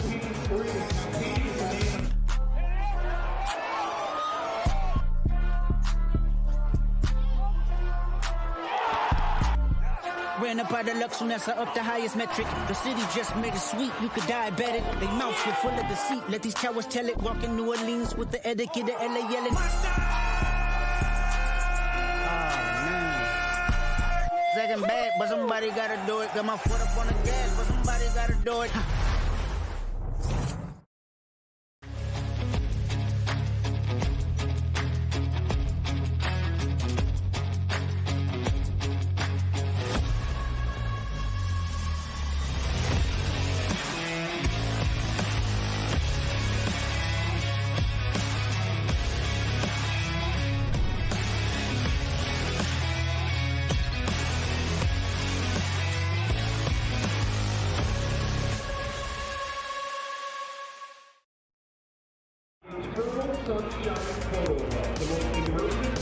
Frisco Classic presented by D1Baseball.com. No one covers college baseball like D1 Baseball. Covering every game from coast to coast, D1 Baseball is the resource that no college baseball fan can be without. Time to check the D1 Baseball scoreboard. Take a look in this half inning around Conference USA, where Sam Houston State resides. A few other games already underway in that league, including Western Kentucky at home against Central Michigan. WKU and CMU tied 1-1, bottom of the second. Kennesaw State is at Samford this weekend in Birmingham. Owls up 1-0 in the bottom of the second. The only other game that's already started, Florida International is hosting Merrimack. No score, top 2. This is Parker Blackman for Sam Houston. DBU, the preseason pick unanimously to win CUSA, is at Oral Roberts this weekend. That game gets started at 3 o'clock. Last night, ORU winning the series opener 7-6 over the Patriots. Oral Roberts, they're a solid baseball team. They come out and rise to the occasion often throughout the baseball season. Well, they have for a long time, really consistent in what they do, and again picked to win the Summit League. The only time it seemed they had any kind of a dip was, I believe that was maybe 10, 12 years ago when ORU moved into the Southland Conference, and at the time were conference mates with Sam Houston, and jumped up a level of competition going from the Summit to the Southland, and did not make the NCAA tournament in those 2 seasons. Quickly retreated, moved back to the Summit League. Right. Got to go where it can stay good, stay consistent, be a part of the NCAA tournament, whichever way possible. That was at least the talk going around, that those who love ORU baseball and, you know, the people that control the purse strings control the world. So big donors, like, you know, we thought we would like playing in the Southland, playing teams closer to home, going down to Texas a lot, going into Louisiana. But we like being in the NCAA tournament more. Let's find an easier path.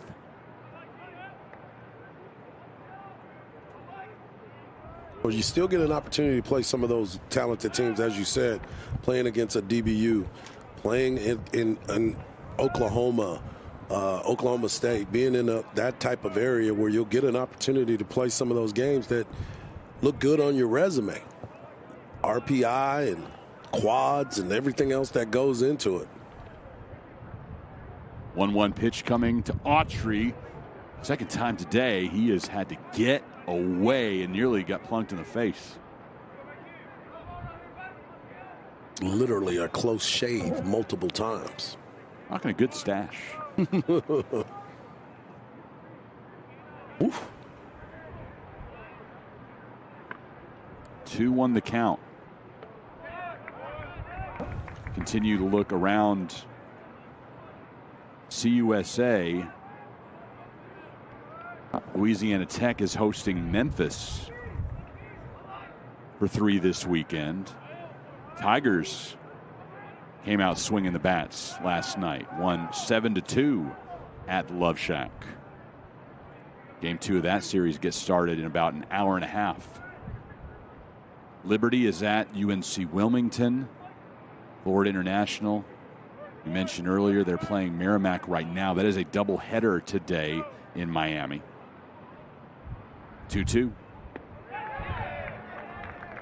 Got him to go around, and Autry strikes out. Now 1 for 2 on the day. Home plate umpire called it, and Autry was asking for the third base umpire to call it for him, and he gave it to him as well. 8th strikeout by Quevedo.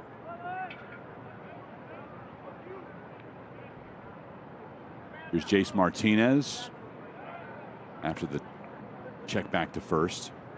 Wrapping up the CUSA scoreboard, Middle Tennessee is home against St. Bonaventure.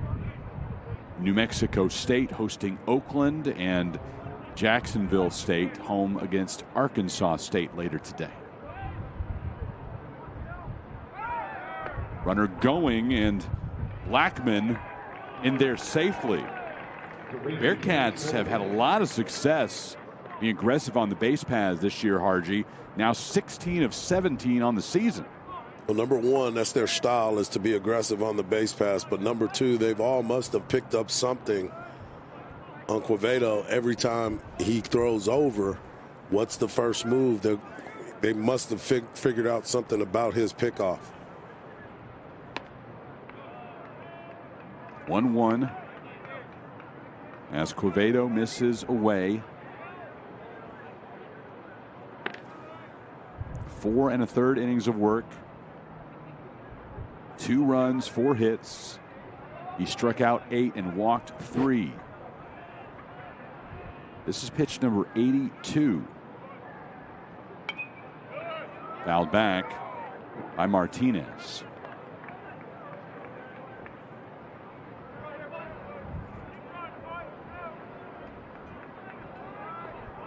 Got Dante Lewis warming up in the bullpen. Freshman that they're really excited about out of Houston, Pearland area.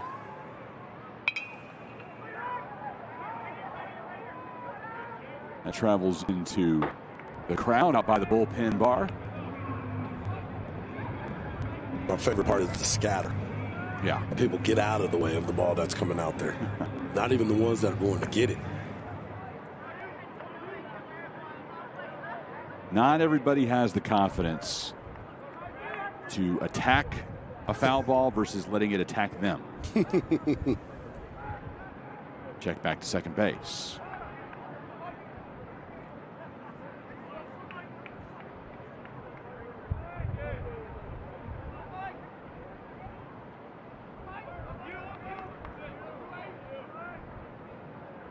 One, two, the count to Martinez. In the zone for strikeout number 9 on the afternoon by Quevedo.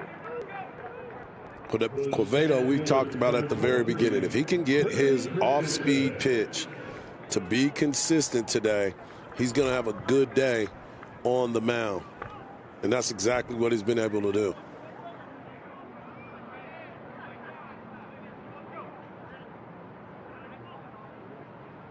That matches Quevedo's strikeout total from his first 2 starts combined, Harji. He had 4 against St. Joseph's and then 5 against Michigan, 9 in this game alone.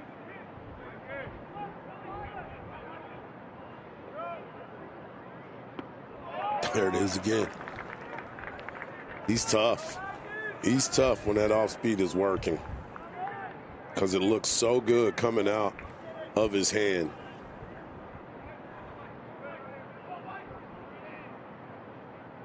Quevedo's career high strikeout total was 11.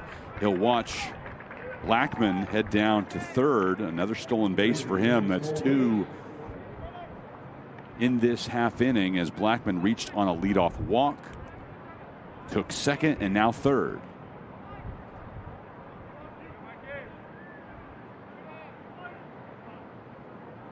A ball and 2 strikes. 2 out. Man on third for Sam Houston. Cats trail by 3.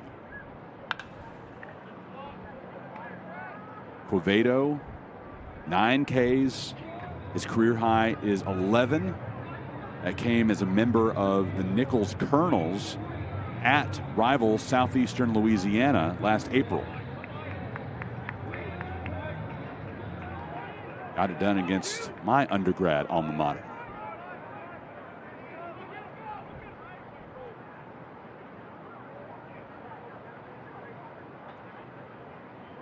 Step off the back of the rubber.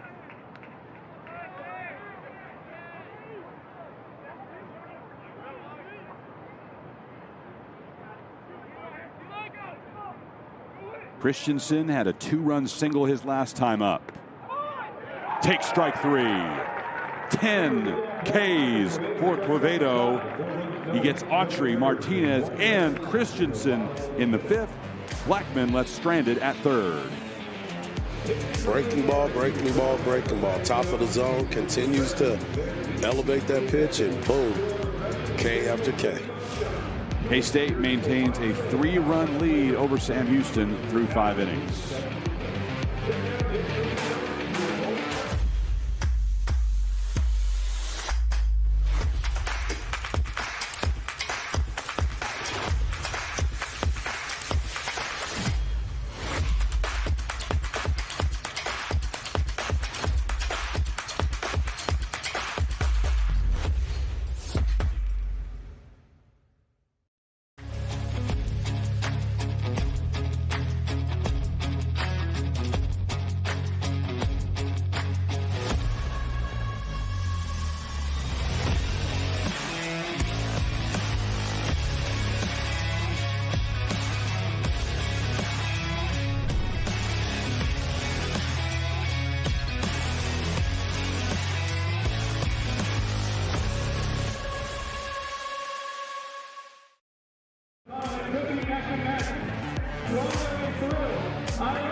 5-2, Kansas State over Sam Houston through 5 innings in Frisco. Time for the bouncy ball challenge, the obstacle course. Guys went through the tunnel and on the big balls.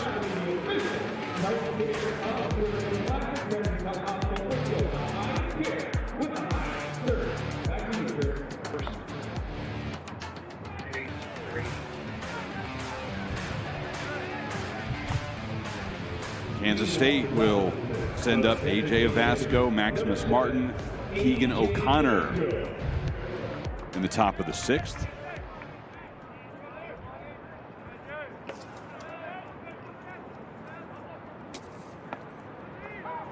He looked like he was ready, geared up and ready to go, and ended up taking that 89-mile-an-hour fastball for a strike. Lifted to left. Autry along the foul line, can't bring it in as he approached the wall. We've talked about how tough of an angle that is here at this stadium. And the fact, too, Autry hadn't been used to playing the outfield as much either. And drifting it there, everybody thinks you could just run and catch a fly ball, and athletically you can, but just drifting and having to run that much, the ball kind of moves on it if you're not used to doing that.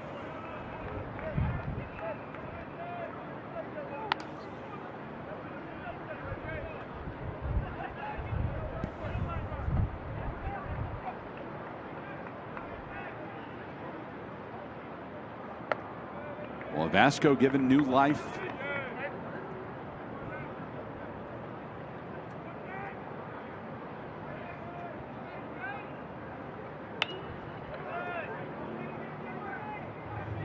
Ultimate shift again. Waited till he got 2 strikes, and now it's just move everybody around.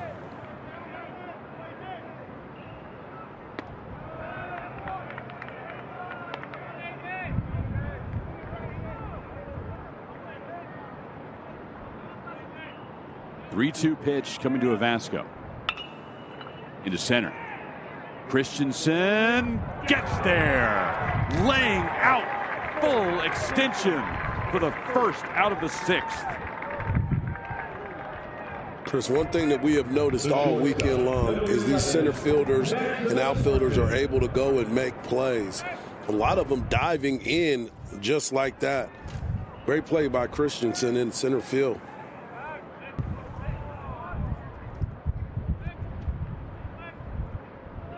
Maximus Martin reached on an error in the 2nd.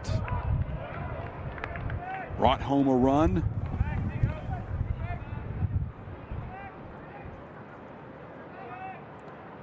Then popped out to the first baseman in foul territory in the 4th.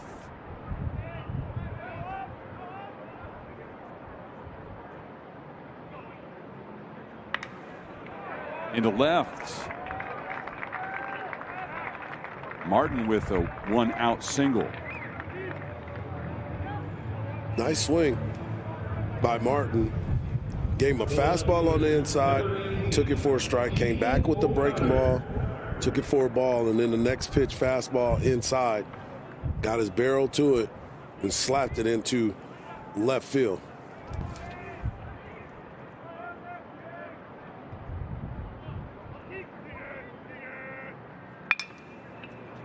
Back through the middle. Keegan O'Connor with a knock. 2 men on with 1 out for K-State. Didn't waste any time. Hit it right back where it came from, right back up the box. Put 2 men on with 1 out and flip the lineup, getting back to the top of the lineup.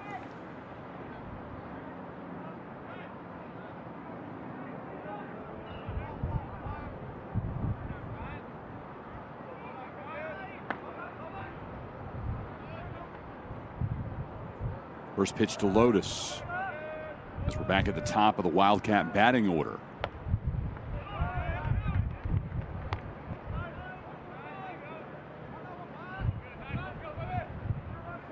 I think a lot of people put sunscreen on today, Chris. I would hope they'd remember. Hadn't seen bright lights like this in a while, right? Yeah.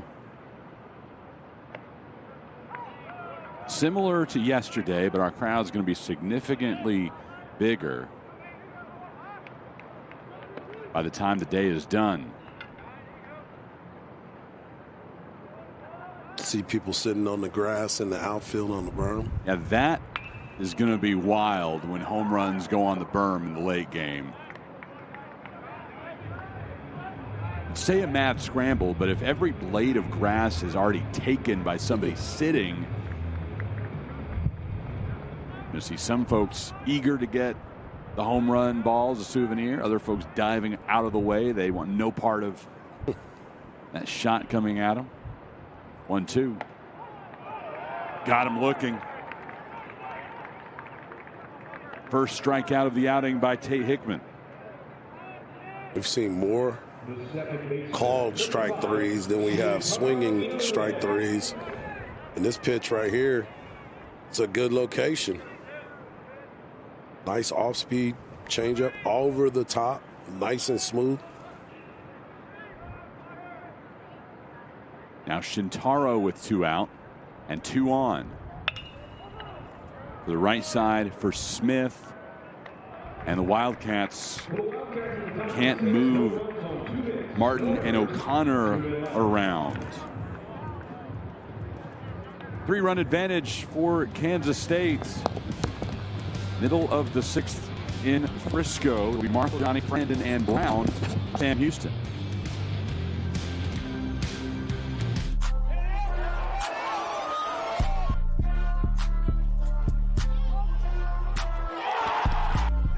Ran up by the luck soon as I up the highest metric. The city.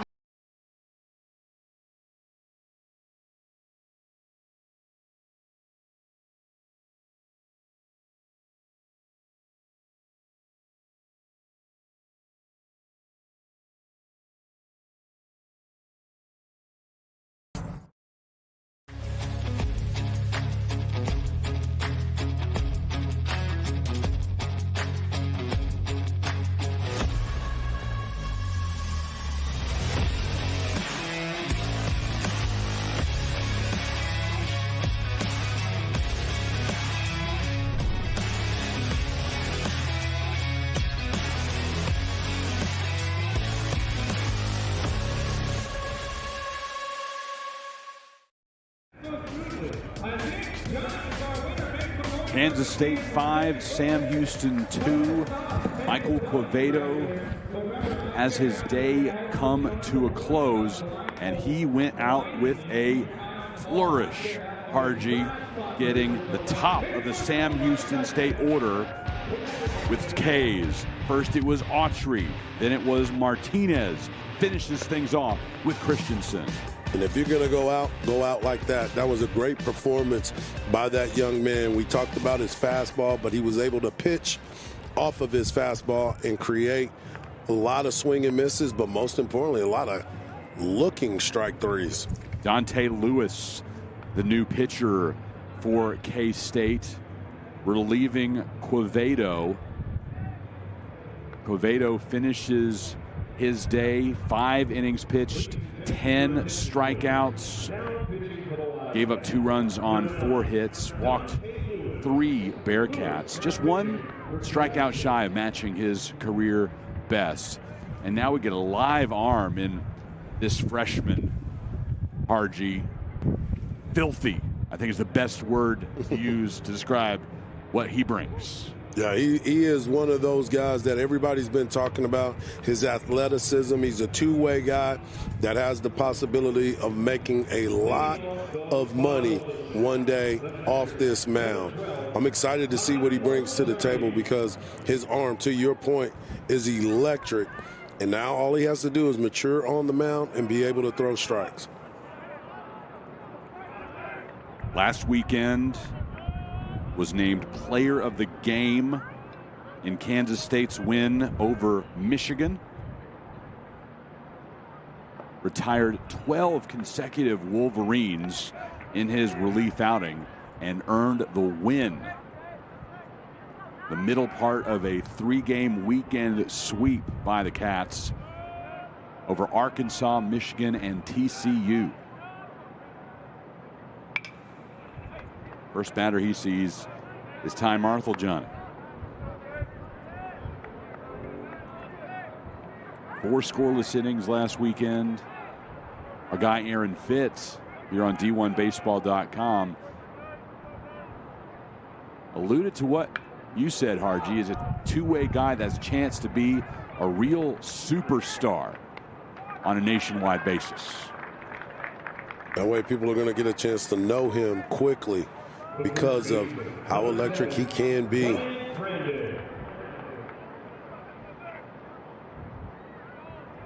You start to look at him and look at his build and the way he carries himself. You can tell that he's confident in his abilities.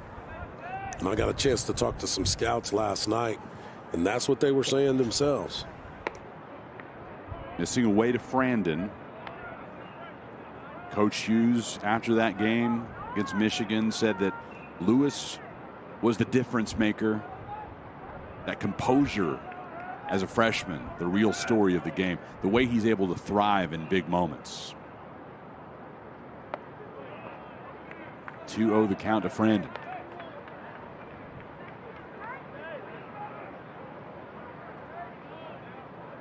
Enters in the bottom of the 6th inning.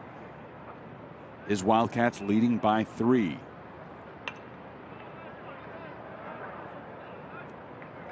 You can see the arm right there, 96-mile-an-hour fastball. That might be the fastest that we've seen this weekend thus far. I think you're right about that. And we saw some aces yesterday, not able to bring it with that kind of firepower. Into center field for Lotus. Ranges well to his right to make the catch. The third baseman, number 1. Good swing right there. Being able to hit the ball hard into the gap. At the end of the weekend, Mike and I, in addition to all of the assembled media here, which, by the way, we talk about attendance records for the fans, we have definitely set an attendance record for media. We completely ran out of credentials.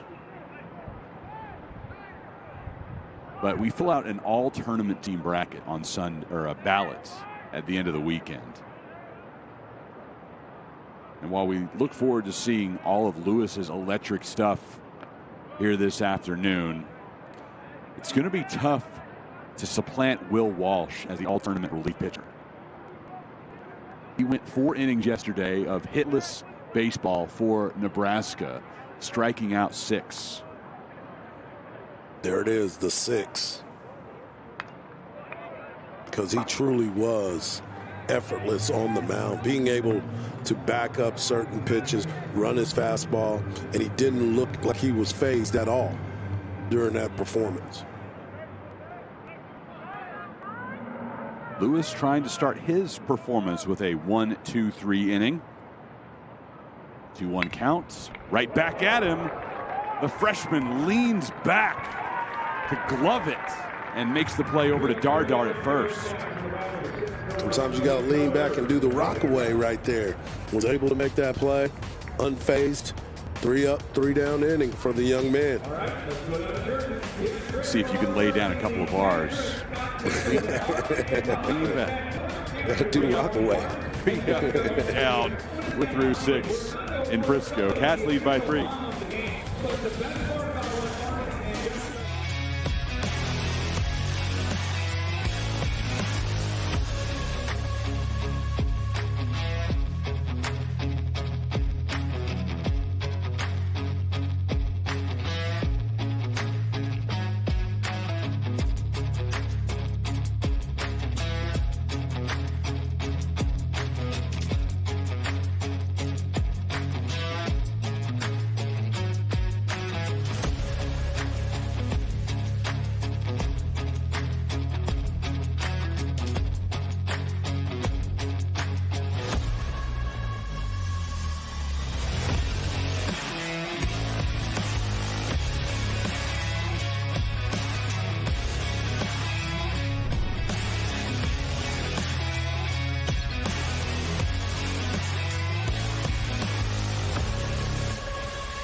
trivia question presented by the Cystic Fibrosis Foundation.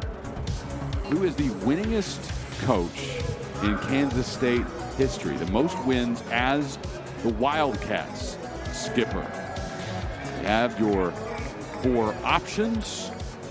RG and I, as usual, know the answer, but we will let you contemplate it at home, and we'll have the answer for you after this half inning. D. Kennedy, first pitch, swinging, fouling that one down the line.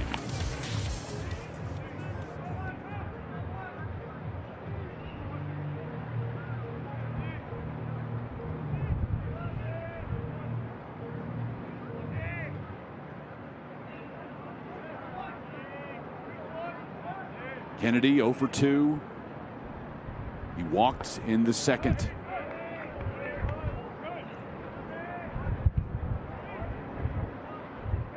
Yesterday with that 420-foot blast onto the berm.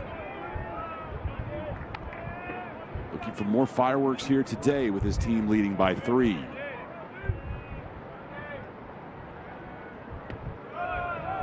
Biggest headline for him probably wasn't the home run, though, is that he was cut down at home in what would have been the game winner. Ran through a stop sign, trying to go from first to home on a shot to the gap and left. Pearson, maybe the quickest guy on LSU's roster, able to get to that ball before it got to the wall. Made a perfect throw. The relay by Milam, equally magnificent. Took a perfect sequence of events for LSU to stay alive and get Kennedy at the dish. Here he's aboard with a single.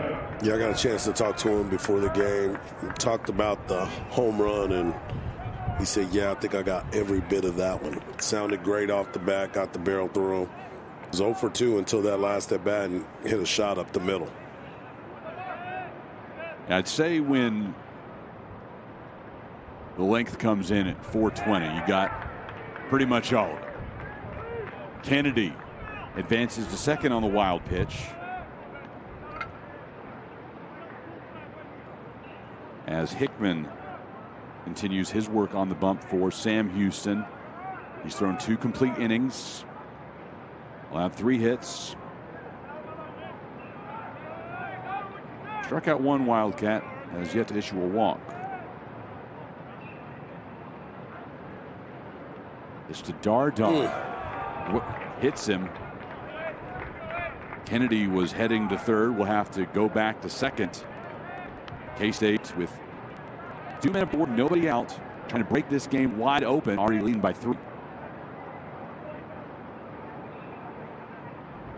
While Sirianni is going to have to go out there and give him a little chat, try to calm down, and plus get his guys in the bullpen a chance to get going quickly. Jay Sirianni leading the Bearcats into their 3rd peak events tournament. Most recent one at the Round Rock Classic in 2023, where they faced these Kansas State Wildcats.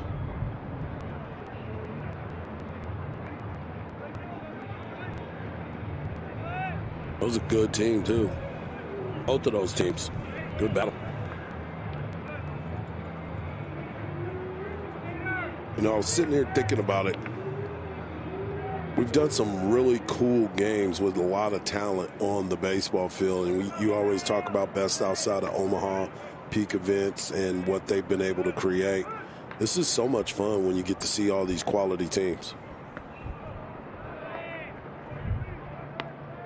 At that Round Rock Classic game 2 years ago, Kansas State fell to these Bearcats 8-3. Sam Houston went 2-1 on that weekend. Hickman will field his position over to first. Kennedy moves up to third. Dardar to second as English lays down the sac bunt. Fundamentals are showing there. Got to make sure you get the bunt down, and that's exactly what he did. Now he's got two guys in scoring position. Now, got to be able to drive them in, forces them to bring the infield in, and puts more pressure on every pitch. Infield in against Madliak. Couple of Cat pitchers getting warm, but Hickman trying to get out of the situation himself. 2 on and 1 out. Wrapping up the thought on that meeting in Round Rock. Bearcats led that game 4-3 entering the 9th inning. Put up a 4 spot in the top of the 9th to come away with that lopsided win, 8-3 over the Cats. February 2 years ago.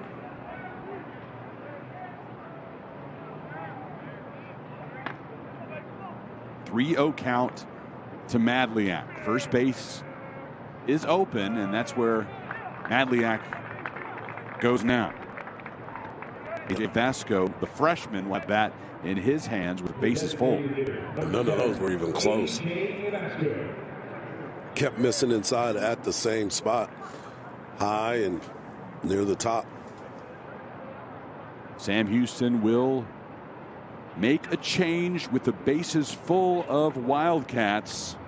Huge pitches coming up as the Bearcats look to stay in contention in this ball game. Avoid starting the Frisco Classic 0-2. We'll tell you about the new pitcher in just a moment. You're watching exclusive coverage of the Frisco Classic on D1Baseball.com.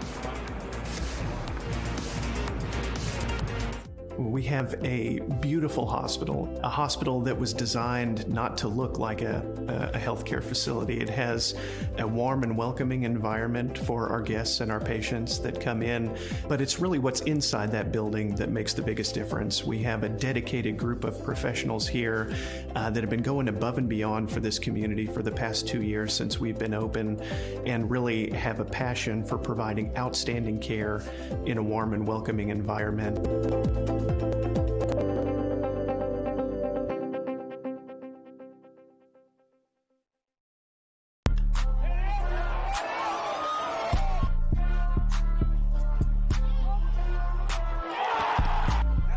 Ran up out of Lux and that's up the highest metric. The city just made it sweet, you could diabetic. They mouths were full of deceit. Let these cowards tell it. Walk in New Orleans with the etiquette, the LA yelling.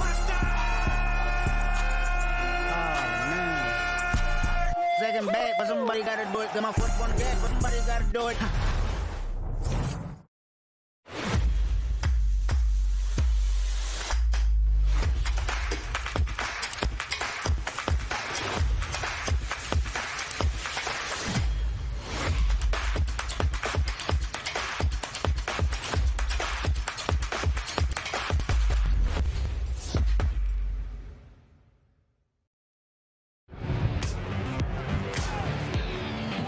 Sophomore Brock Rod, the new pitcher for Sam Houston, inherits a bases-loaded situation with 1 out. This is his 3rd appearance on the season. Last Sunday against NJIT, went 1 inning, allowing 2 runs on 3 hits. Raising his ERA to an even 9 on the season. Vasco 0 for 2 on the day.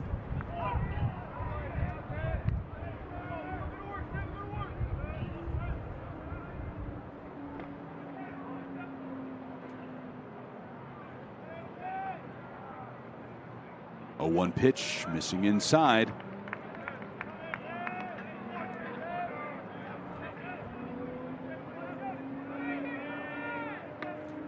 Perfect situation for Vasco to be Rohan Putz, by the way, pinch running at second base for Dardar. So Seth's day is done. Bases loaded for K-State. 1-2. This is wide. What I was saying was A.J. Vasco being at the plate, it's a big situation for him. So he could bust this game wide open and extend the lead.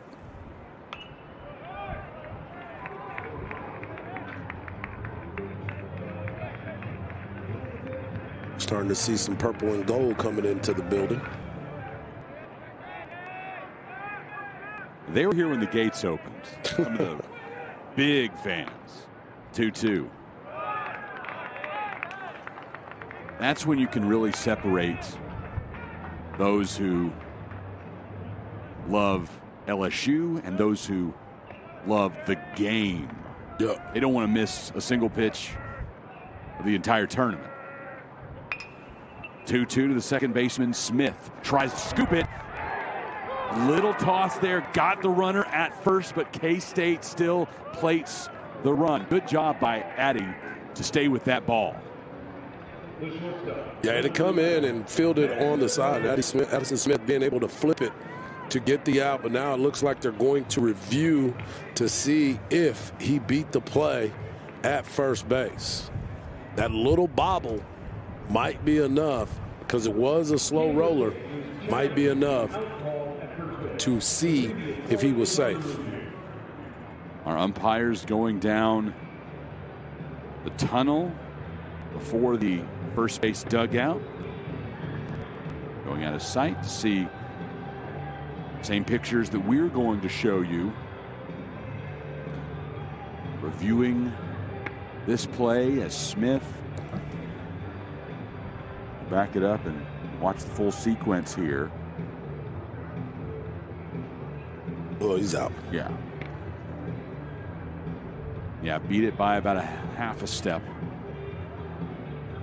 Yeah, it shouldn't take that long unless they're tired in there and just want to hang out.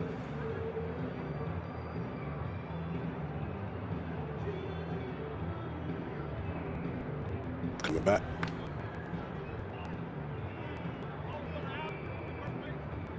Call confirmed. Vasco out at first, but he does plate Kennedy. And Kansas State's lead is now 6-2.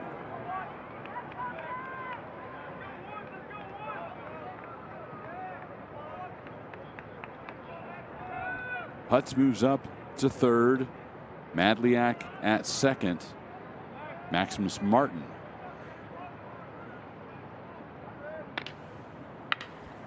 Maximus delivers a 2-run single to left. K-State's lead is now 6 runs. Another big at-bat by Maximus Martin, being able to drive in 2 runs, as I said, to extend that lead and push it further out.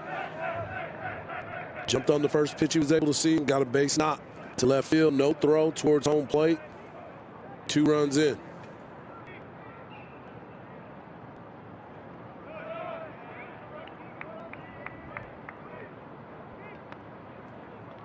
Crucial. For Martin, that's RBI 7 and 8.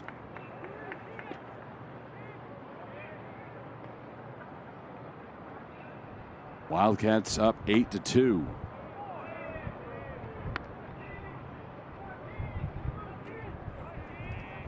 Just continuing to find ways to put runs up on the board. You start to look up and see 8 hits on 8 runs.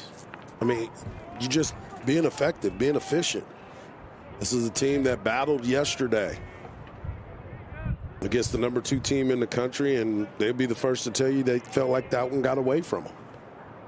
But the ability to come back and bounce back and show up the next day is huge because it was quick. Yeah, after what happened yesterday, Coach Hughes said this group woke up hungrier than ever. And these players know that good teams answer. They don't let one bad day turn into 2. Deep shot to left, onto the peak. Porch. Keegan O'Connor extends the Wildcat advantage. It's 10-2 in Frisco. Bang, bang. got a pitch out in front, and it didn't look, it jumped off the bat pretty good, but you didn't know if it was going to have enough legs on it because it wasn't a lot of elevation, but just enough to get out of the ballpark.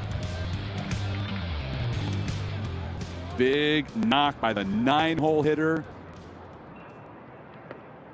I've mentioned a couple of times how he's been off to a slow start in this senior season. Entered the day hitting 125 without an extra base hit. First one of the year is a homer in the Frisco Classic. Got himself 2 knocks today, a single, and I told you, I said that is the kind of at bat. He went right back up the middle. That gives him an opportunity to get himself going. Next at bat, home run.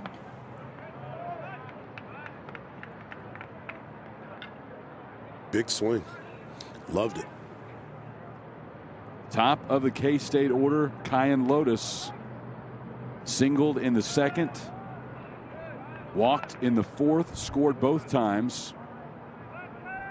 In the second, after that RBI single, came all the way around and stole home on a double steal for the Wildcats.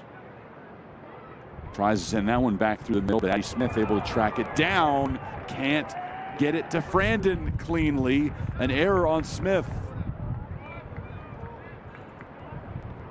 He's having a tough time fielding it cleanly. Gets to this ball relatively easy, but tried to throw it off of his back leg. Didn't have enough on it or had too much on it and just threw it almost into the dugout of K-State.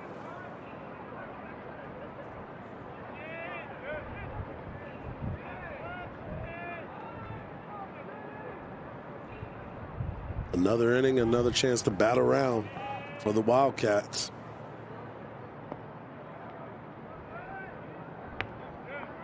And it's Shintaro.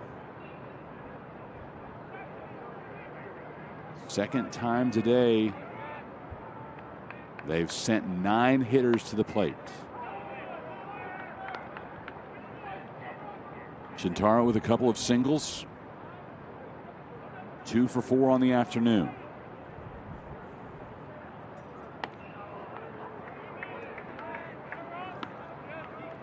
Left that one in. He didn't like the call previously. Left that one in. Here's the 2-1.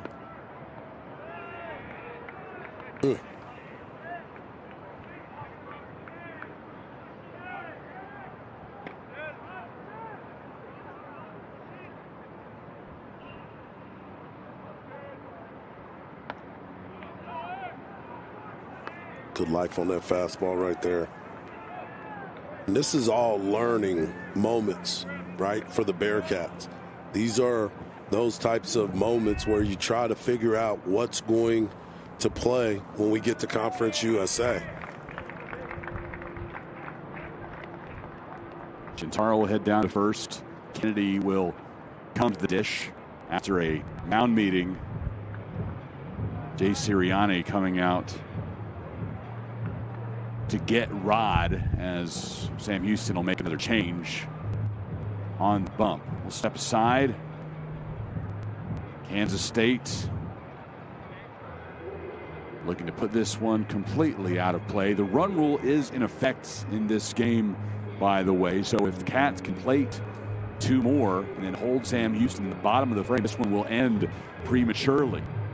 Bearcats and Wildcats. Game 3 of the Frisco Classic.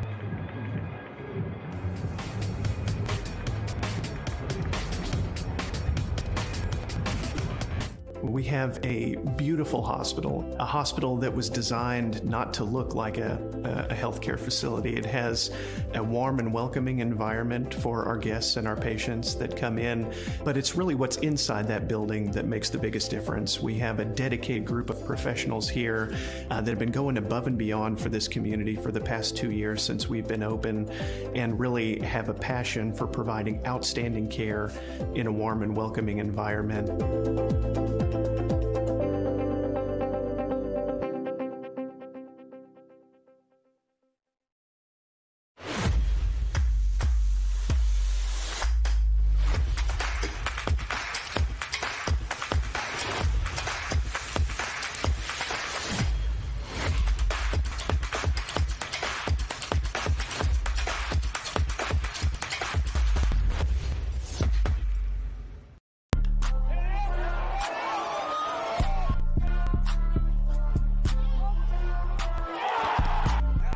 ran up out of luck, soon as I up the highest metric. The city just made it sweet, you could die better. They mouths were full of deceit, let these cowards.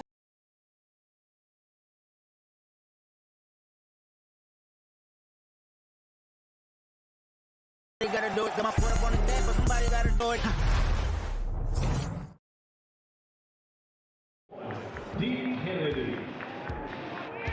Cam Diaz, the new pitcher for Sam Houston State. Fourth appearance on the season. 2 out, 2 on for D. Kennedy.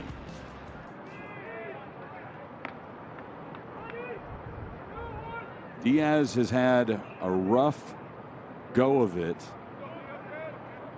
in 2 of his 3 relief appearances, giving up 5 runs apiece. Last one was against NJIT a week ago. Gave up 5 runs on 4 hits in 1 inning of work. 2 of those runs were earned, just 2 of the 5. But still ballooned his ERA to an even 18 on the season.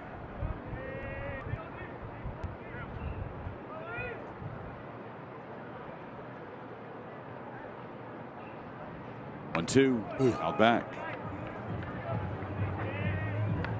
Diaz, a junior college transfer who has the mound presence and he loves to compete. You got to make sure that, as you know, the fastball tops out at 91. But again, it's those breaking balls that keep people off balance to be able to succeed. Mentioned it before we went to that most recent break. Run rule is in effect for this game. So if Kansas State can add 2 and then hold Sam Houston scoreless in the bottom of the 7th, the game will come to an end. 1-2. 10-run gap after 7 innings.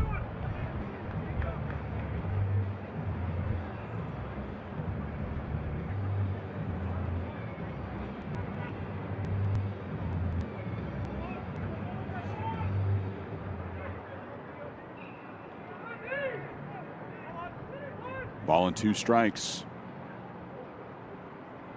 Diaz missing away.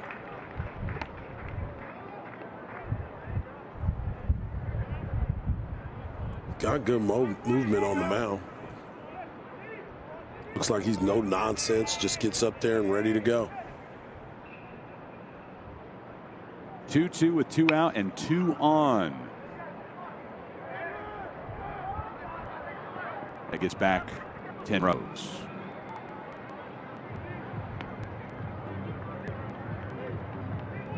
It always seems to find the spot where no one's sitting in a place where it's going to be really, really busy.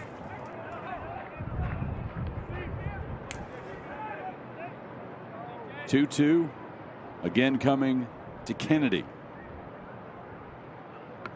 Missing high.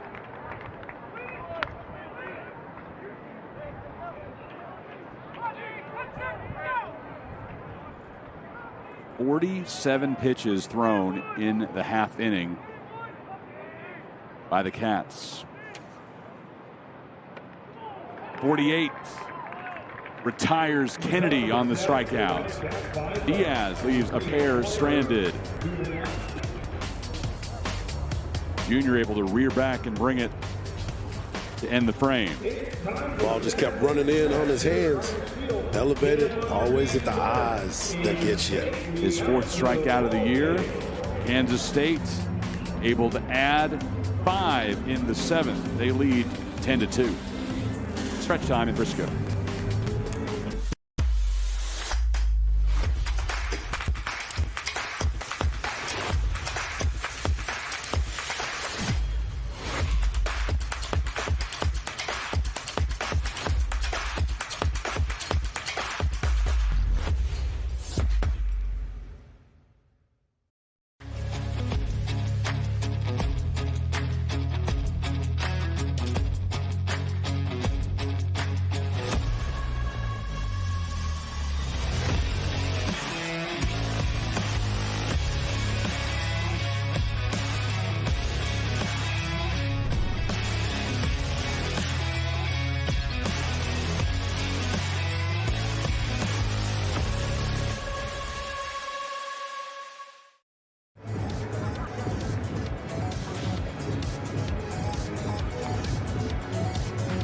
Trivia question presented by the Cystic Fibrosis Foundation. Which coach has the most career wins leading the Kansas State program? Your answer is A, Brad Hill, the two-time Big 12 Coach of the Year, 445 wins, led the Wildcats to their first Super Regional in program history in 2013.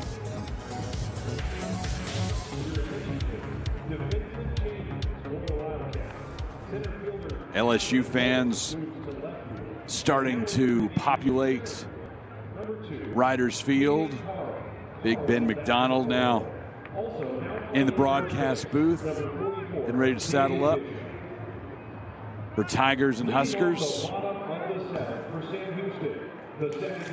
Scheduled start time at 4 o'clock, an hour and a half from now.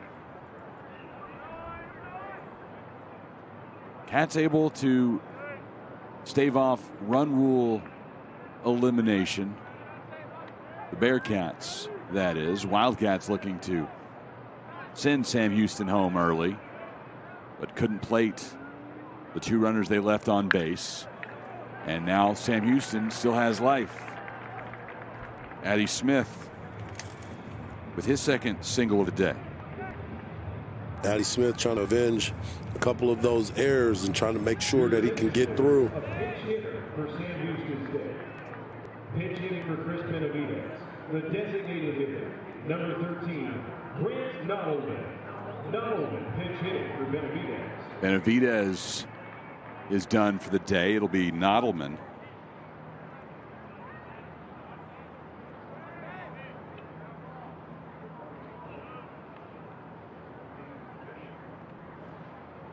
We'll see how aggressive Sam Houston wants to be on the base pass. They have set a Frisco Classic record today with 6 stolen bases.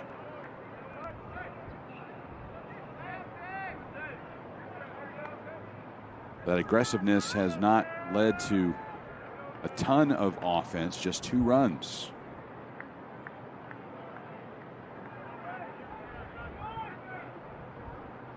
A lot of defensive changes here for Kansas State. Waiting to plug those in. We'll pass those along in just a moment. Our man Larry Little sorting through those. So Bishop takes over at first where Dardar was. Yes, and he will be hitting in the 4 spot. Taking over for Putz there, who came in as a pinch runner. And O'Connor is out and Carl is in for him. And Lotus moves to left. So the outfield now for Kansas State, from left to right, Lotus, Carl, and English. Infield is Kennedy, Martin, Shintaro, and Bishop. Adliak remains behind the plate, catching this freshman stud, Dante Lewis. Really announced his presence with authority last weekend at Globe Life Field in the Wildcats' win over Michigan. 2-2 to the pinch hitter Nottleman. Missing 3-2. That latest one, according to the robot ump, caught the top of the strike zone. They called the ball by Seth Buckminster. Yeah, he just looks the part. Got good life on his fastball. You know, once he develops that sink, that cut, and be able to add more pitches to his repertoire, because when you throw that hard and it's straight, these guys are going to be able to hit it. Missing away, and Nottleman is aboard with a pinch hit walk. Sam Houston has Smith now at second, Nottleman at first. Parker Blackman stepping to the plate.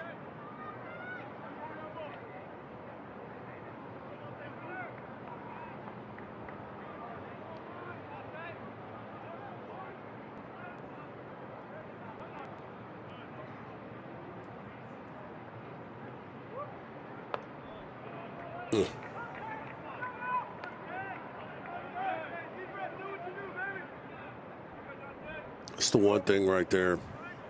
And I knew Coach Hughes was going to come out and try to settle them down. You want to make sure that you continue to pound the strike zone. It's 10-2. You don't want to let guys start feeling confident at the plate. You want to make sure you continue to attack the strike zone. And I just happened to look towards that dugout to see who was going to come out and talk to him.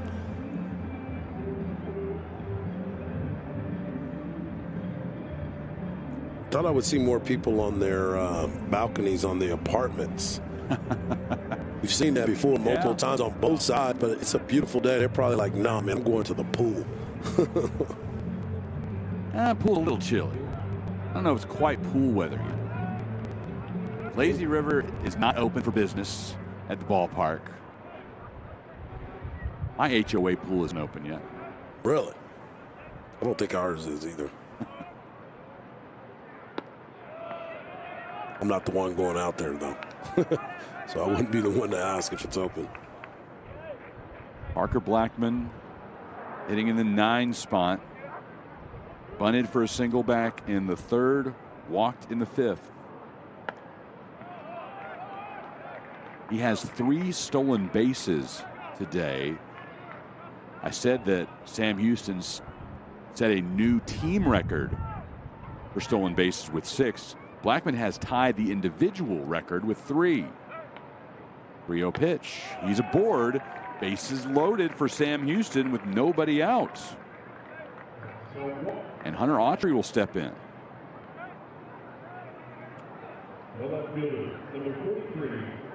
They're getting ready to get somebody going in the bullpen. Because you don't want this to get away from you in this moment. You have your chances now. They flipped the lineup back to the top of the lineup with a good hitter. The best that Sam Houston has, leading the Cat offense in home runs, runs batted in, slugging percentage, and on base percentage.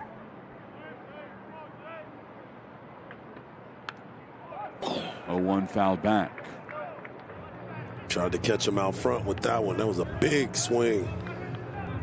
Trying to get 4 of those runs back as quick as he could.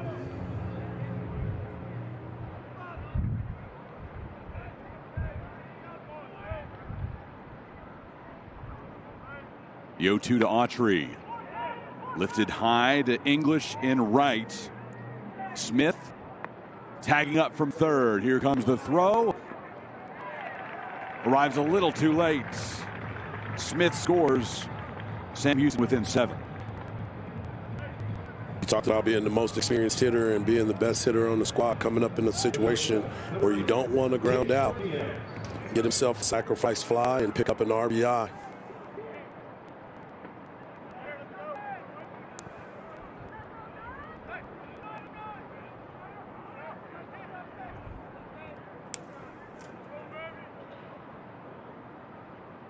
Two on, 1 out.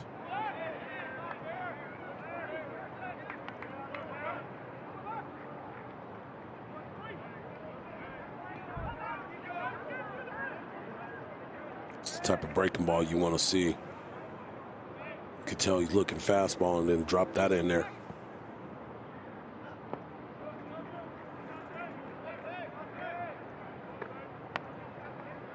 Martinez is 0 for 3. Rounded out in the 1st, then strikeouts looking in the 3rd and the 5th.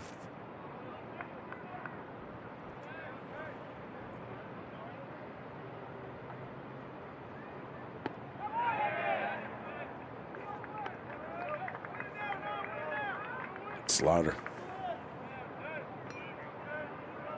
Let's have some good rotation on that slider where he's not picking it up.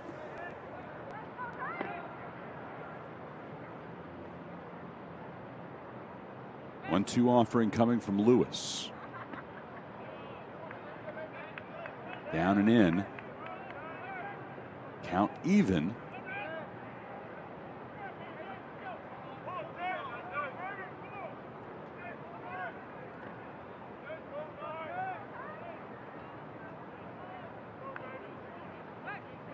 2-2, foul back. 96 from Lewis. Let that one go a little bit, huh?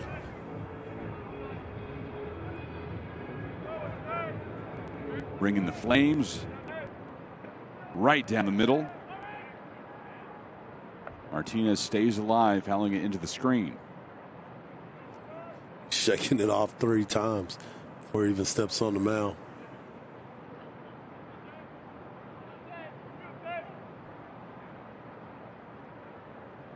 Again, the 2-2. Got him swinging. Brought it down to 92. The center fielder, number 23. Good slider right there. Stayed up. But the way it was tight and couldn't get through it. Swung straight through that pitch.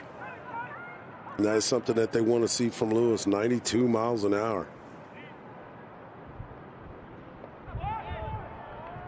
First strikeout of Lewis's performance. Brady Christensen now for Sam with 2 out and 2 on. Came back with the breaking ball. Had him swinging over it. It just goes to show you that some of these guys are just geared up for the fastball.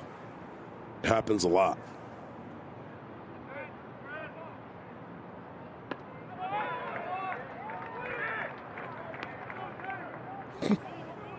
Did it again. Talked about a 96 mile an hour fastball. Good life to it. You don't want to be late to it. So you try to cheat and get out to the front and just swing it over it. Dumps that one.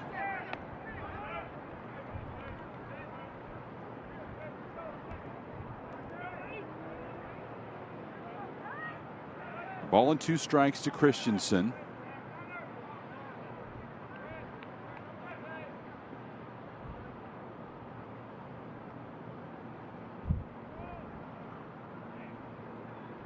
Lewis unable to end the inning, just barely missing the zone with another 96 mile per hour heater. Love his demeanor right now.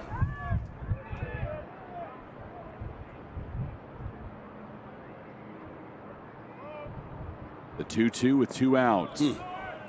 Missing just low.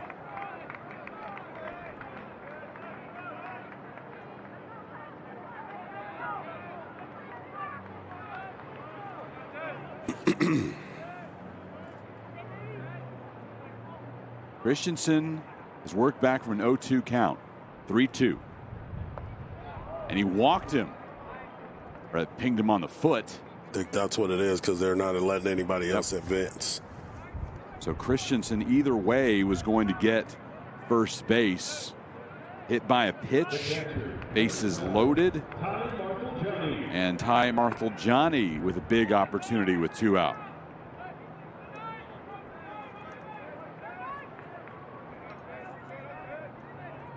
Bearcats trailing by 7.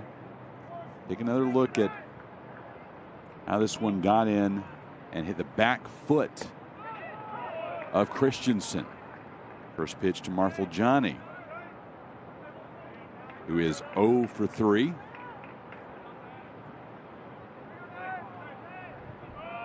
The 0-1, 2 out, bases full. Now facing an 0-2 count. Being able to change from 96 with your heater to 82 keeps us as hitters on our back foot. I mean, we can't get comfortable.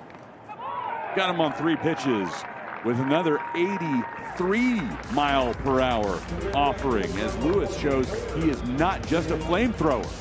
Got to be able to mix up those pitches to be effective at this level, and that's exactly what he was able to do. Good tight slider to end the inning. Bearcats still down by 7 as they leave the bases loaded in the 7th.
7 complete innings in Frisco, Texas. Kansas State leads Sam Houston 10-3. Game 3. After last night, we saw LSU beat K-State 8-5, followed by a Nebraska win over Sam Houston 8-3. And there you see some fans have got the good spots at the Embassy Suites, hanging their team flags over the railing. You see a couple of Nebraska flags and just one LSU flag on this side. So the Huskers really making sure they have the prime real estate at the hotel. Embassy Suites to straightaway center here from Riders Field. And then you've got apartment complexes beyond the left field and right field walls. Now, this is my fault for not tracking. I am not the record keeper like Larry Little, the official scorekeeper of the Frisco Classic. I should have kept a tally over the years, Harji, but we always like to check how much rent is at the 2 apartment buildings next to the stadium. Because if I was younger, didn't have to have a big house with a family, this is where I'd want to be. I'd want to be right next to the ballpark, step out on my patio, and overlook a pristine diamond. We'll look it up right now. Leadoff single for Bishop in his first chance at the plate.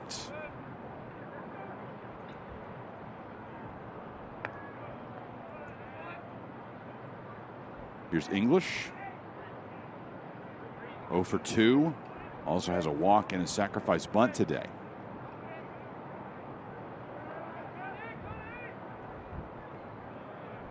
In the dirt, Marthel-Johnny able to keep it close.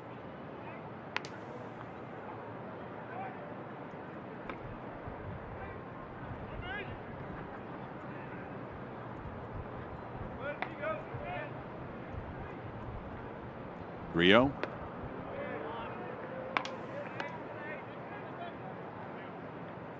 For some reason, it's not letting me search it. Does the Rough Riders Wi-Fi block?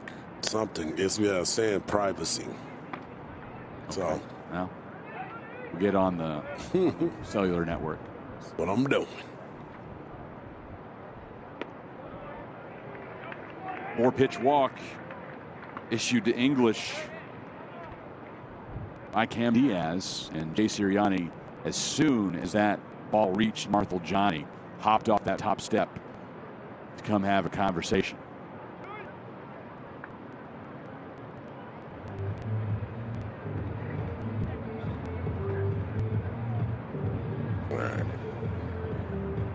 Cam Diaz,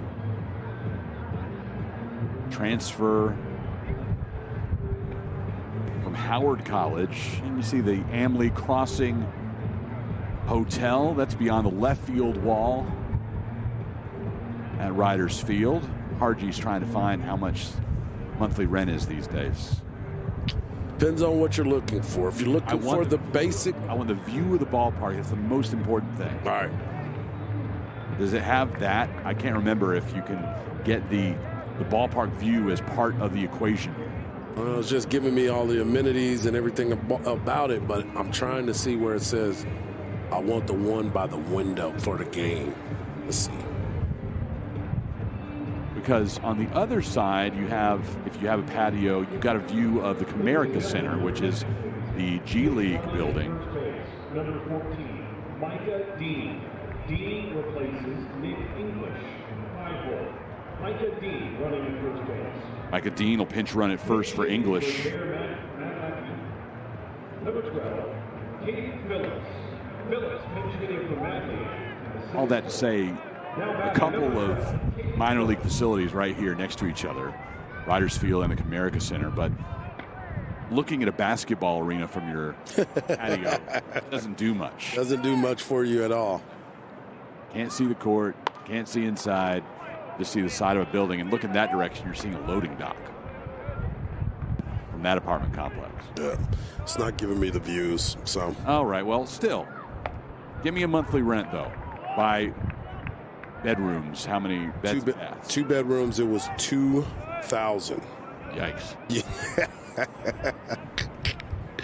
Thought that might throw you off a little bit. It's been a long time since I've needed that in an apartment. Yes. Person. So I'm definitely out of touch, but golly, that seems like a lot of money. Definitely is a lot of money, and some of it you're not getting much square footage in it either. Madliak looking for the first out of the 8th. The designated hitter, number 7, A.J. Second strikeout for Diaz.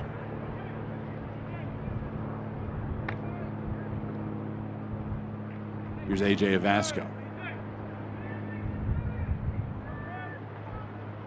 Vasco with an RBI ground out in the 7th, his last time up. So what's the square footage, and you're paying over $2K a month? $650. No, I'm just kidding.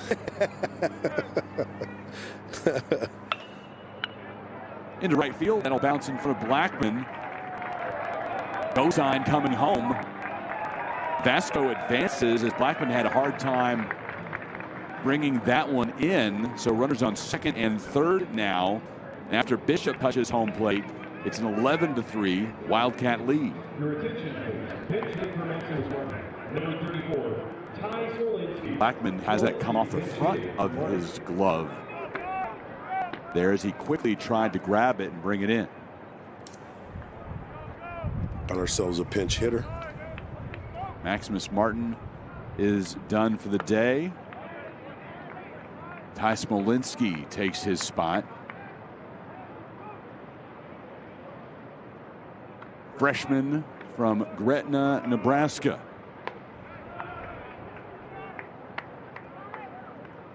I want to go back to this because you're really, really not going to believe what I'm about to tell you.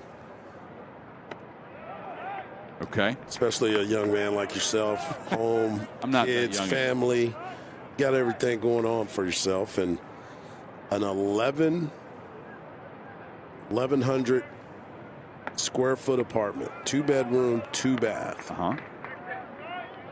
That matches what I had my last apartment living in Frisco, about 3 exits north of here. Starting $2,352. I want to say I was paying $750. You probably were. This was 10 years ago. Right, during that time.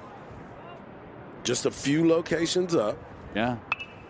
I didn't have the view of a ballpark, but had a great running trail by my apartment. You had the amenities that you were looking for at that particular time. We can go a little bit bigger if you want to. Square footage. Well, 1211. Okay. 2359. 3-2 pitch.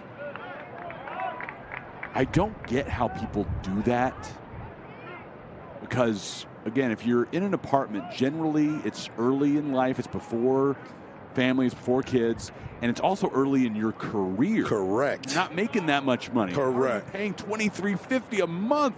Especially in a small location that you're probably going to end up having to have a roommate. And still with roommates, splitting that in half, still way too much.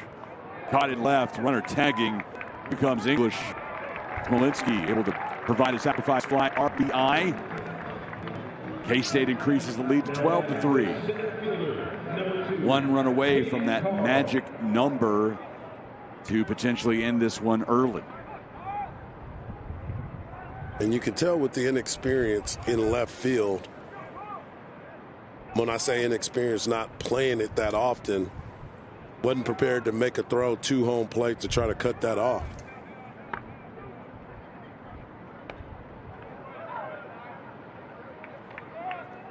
So Dean was the pinch runner there, so he scores from third. 12-3 Kansas State, as Dean had replaced English. 2 out, 1 on. And Keegan O'Connor was due in this spot, but Carl has replaced him.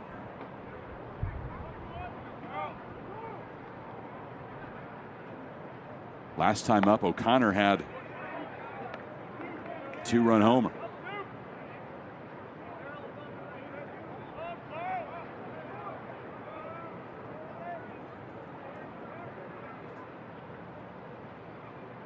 Ooh. 2-2 the count. Ran that in on his hands. Looked like he was ready for it, though.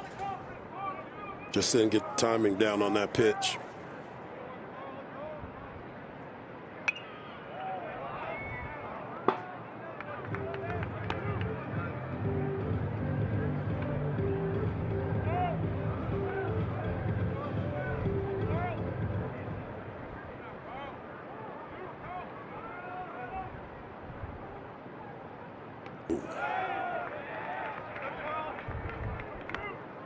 Couldn't get him to jump at that one.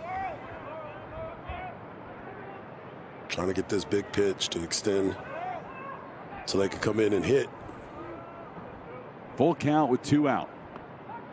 Got him looking. Diaz able to buckle down and end the frame and keep Kansas State from potentially ending this one on a run rule. Bearcats stay alive in Game 3 at the Frisco College Baseball Classic. We will play a regulation 9 this afternoon.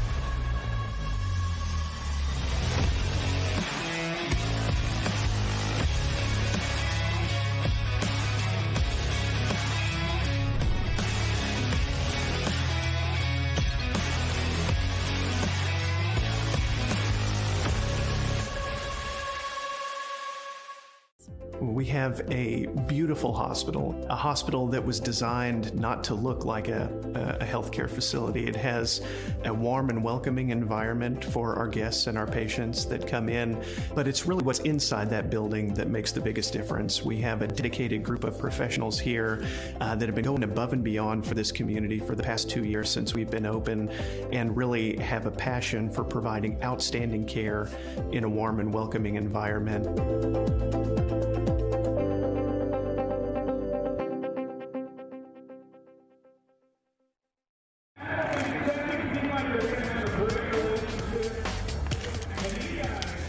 Texas Health Hospital Frisco, proud to provide the very best in healthcare with a quality of service that goes above and beyond your expectations.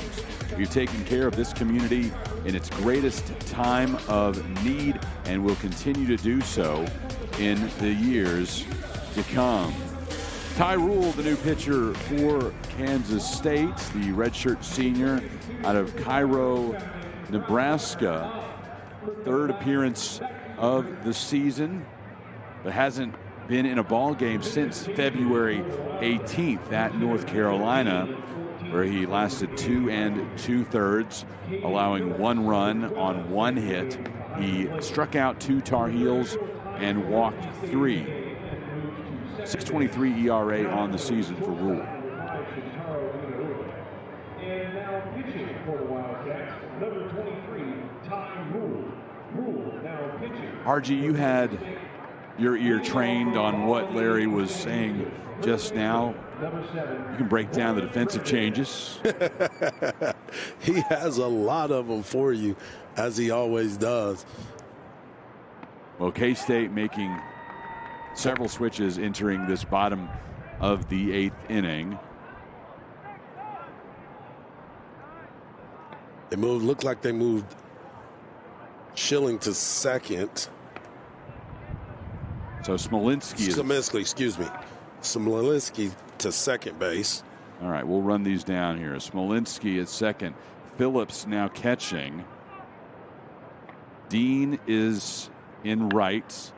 And Shintaro moves over from second to shortstop. 1 up, 1 down for Sam Houston State as Ryan Frandon is retired. So Lotus, Carl, and Dean now make up the outfield from left to right for the Wildcats. Kennedy, Shintaro, Smolinski, and Bishop around the infield from left to right. Phillips behind the plate catching Rule. Giving everybody a chance to play in this ball game.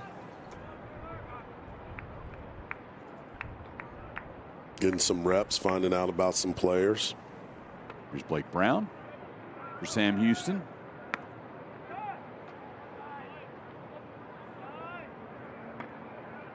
Talked about the pitcher Rule. He's been around for a while, and I'm shocked that it's been since February 18th that he's pitched. He's normally one of his guys that gets some innings. I remember him from a couple years ago there in Round Rock. I got a chance to see him at Globe Life as well.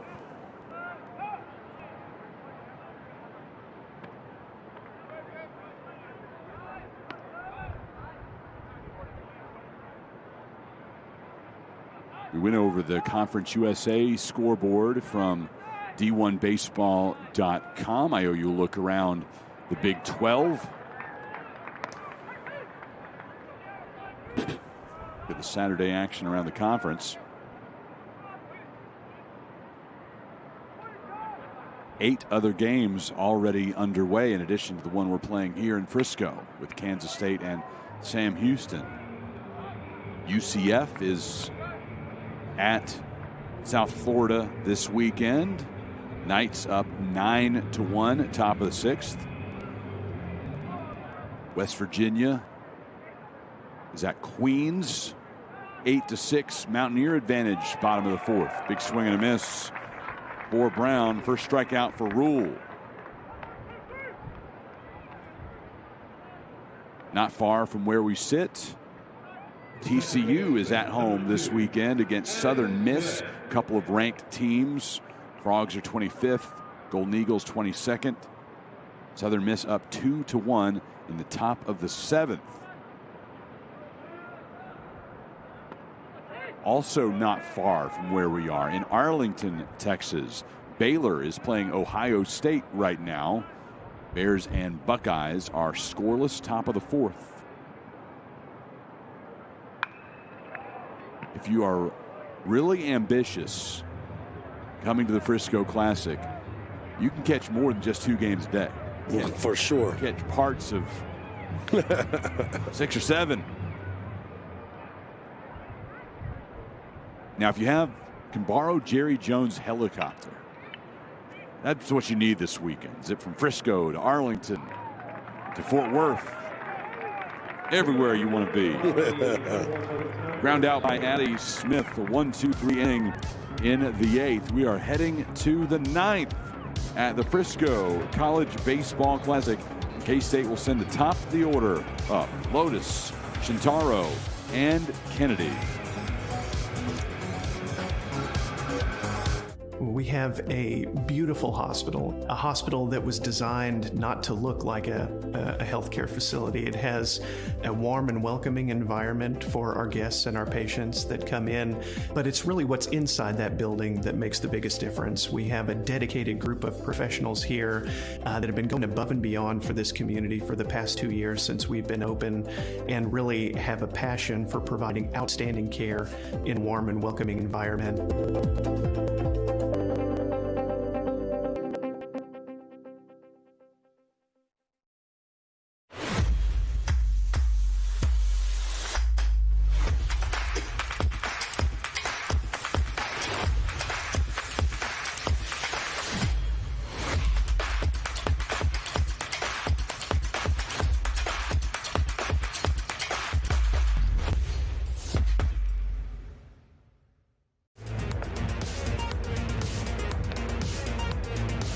Blanket out, sunscreen hopefully applied, hanging out on the berm. I see some kettle corn and some hot dogs. Makes for a good Saturday afternoon here in Frisco. Kansas State having an especially good day. Nebraska waiting to play next. It'll be the Cornhuskers and the LSU Tigers. That game's scheduled for a 4 o'clock start. It'll be a little later than that, as it is 3:01 right now. We were told minimum 70 minutes between games, but the teams were able to speed it up a little bit yesterday between the first and second games. We'll see if that's the case again in this one. Well, majority of them get here early enough to do BP in the cages. I think it's more about what the grounds crew needs to do to prepare the field for play. Because I know baseball players, they're ready to go as soon as they get to the ballpark. So they'll get word from the riders crew, say how quickly we can get started. But we are anticipating a new attendance record here for the Frisco Classic tonight. We easily had the best game one crowd we've ever had. That 2 o'clock game start a little bit later on Fridays. 2 o'clock start yesterday, work day, deep shot to right field and gone. Just above that yellow line. Big knock for K-State. Kyan Lotus delivers his first home run of the season. And the Wildcats lead by 10. Lotus got him something out on where his hands can be extended, and he just absolutely crushed that ball into the gap to add another one on the board for the K-State Wildcats. Shintaro looked to follow that up. Big shot toward the lazy river. Splash down. Shintaro puts one into the pool. Back-to-back home runs for Kansas State for the second consecutive day here in Frisco. You ask and you shall receive. You said it. He looks to come behind him and boom, drop that barrel and your favorite, Splash Town. It's wet at Riders Field. Yesterday it was D. Kennedy and Seth Dardar back-to-back. Today it's Kyan Lotus and Shintaro Inoue. That one right there was put a charge into that one. That had some serious juice to get up there over that waterfall. Wow.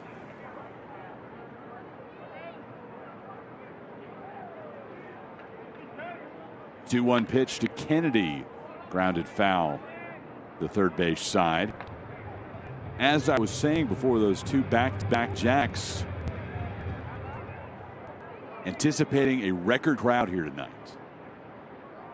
The current Frisco Classic mark, 10,254. That was in 2018 when Baylor played Texas A&M. The bubbles were flying in Frisco. Aggies won big, and A&M fans, I think, outnumbered the Bear fans 85-15, something like that. Yeah, it was ridiculous. It was ridiculous how many Aggies were in the house, and it was so loud that night, Chris. I mean, it was one of the first times that I was able to be a part of this, and I got to witness it firsthand. The bubbles were definitely on flow. So the question, I think, for tonight, given what we've seen already around town and yesterday at the ballpark for LSU and Nebraska fans, it's pretty clear they're going to beat that record. Now the question is, do they beat the Rough Riders single game record, which stands at 12,067. That was also in 2018. And you know they have a lot of theme nights here in the minors. That was Dude Perfect Night. Oh, wow. Another crew from A&M. True. A&M has the common denominator there. Dude Perfect, based here in Frisco. Corporate headquarters just a few miles north of the ballpark. 12,067 fans in attendance for that one.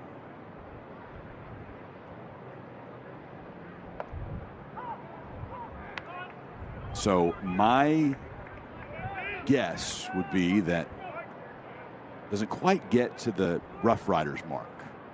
It'll get close. But I think Dude Perfect will hold that top spot. Swing and a miss to get Dean. Well, I'm thinking about the number, and I'm thinking we're going to be 10 to 11. Okay. 10 to 11 thou tonight. But higher than 10-254, right? Yes. Oh, for sure. For sure. I mean, I'm watching the cars that are now starting to pull up in the area, the people walking from their hotels. I'm more excited to see what happens on the grass beyond the field. I want to see how many people are back there. So they don't count towards the record. Right. But the apartments that are just beyond the left and right field walls have patio space that will be filled tonight. There's people who live there obviously have access, and they have friends that are LSU fans. They have friends that are Nebraska fans. They're getting invited over for a party. No doubt. They won't count. Neither will those who stay at their place, the Embassy Suites across the way, although that does not provide a great view of the stadium. You are way too far. You need a really high-powered pair of binoculars to see what's happening. And that's not as fun. No. You're wearing binoculars. But I'm talking about that berm out there. I want to know how many people are going to be there. Are you going to be able to move? Like you said, are the spots going to be so tight that you're not going to be able to move? You're on the berm, you count. You're inside the stadium. Yeah. For those watching from those apartment balconies won't be part of our figure this evening. Because there's still some little spaces right there in between the peak porch and the home run terrace. There's some space there. Yep. Now that'll be used. I've sat there before for Rider games. When you have little ones, the space on the hill is the best because running up and down wears them out. Oh my God. I have several pictures of my son just wiped out and asleep in the car within minutes of getting back into the parking lot after a game here. Swing and a miss at consecutive strikeouts by the Wildcats thanks to Cam Diaz. And the Bearcats will grab the bats trailing by 11 here at the Frisco College Baseball Classic.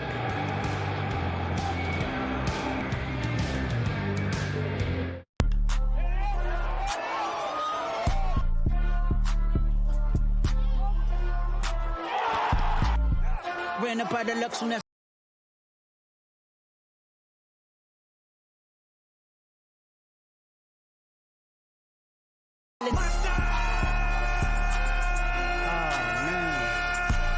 second bad, but somebody gotta do it. Got my foot up on the gas, but somebody gotta do it.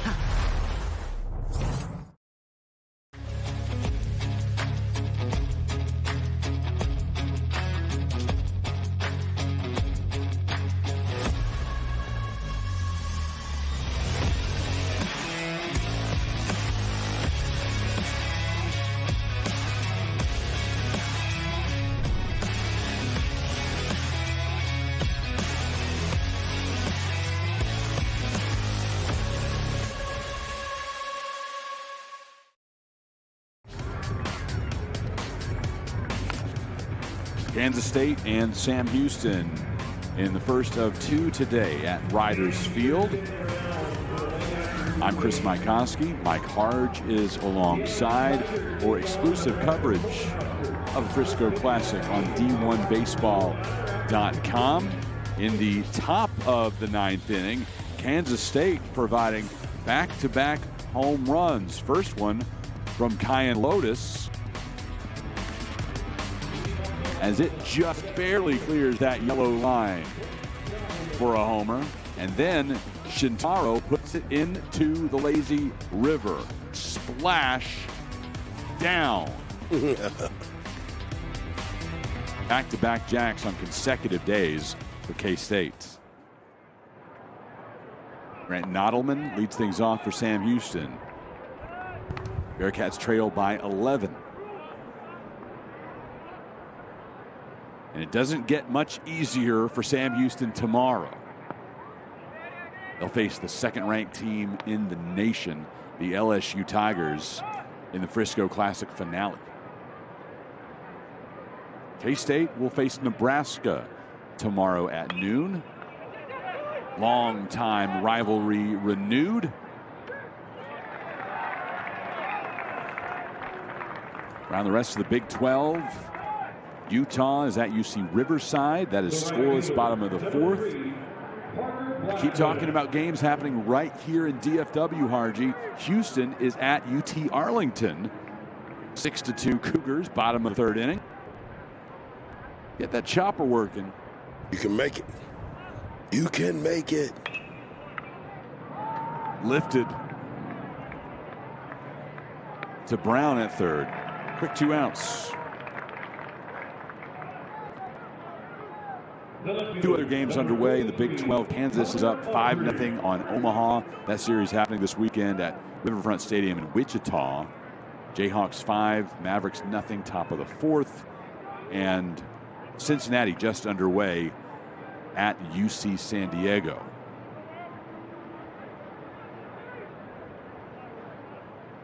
First pitch coming. And this should do it. Kansas State with an 11-run win over Sam Houston. Cats 1-1 on the weekend, falling in a heartbreaker to LSU in extra innings last night. Following that up with a dominant performance over Sam Houston this afternoon. Yes, it was an outstanding performance led by their pitcher. He went out and was able to throw a ton of strikes today, but then they were able to bounce back and get the party going. This is something that the coaches were talking about, and they wanted to make sure that that happened. We talk about Quevedo and him being able to go 5 innings with 10 Ks and only 3 walks. Big bounce back win for the Wildcats. Rivalry renewed for K-State tomorrow. Wildcats and the Nebraska Cornhuskers, noon start. We followed by Sam Houston and LSU at 4. We have one more here today, though.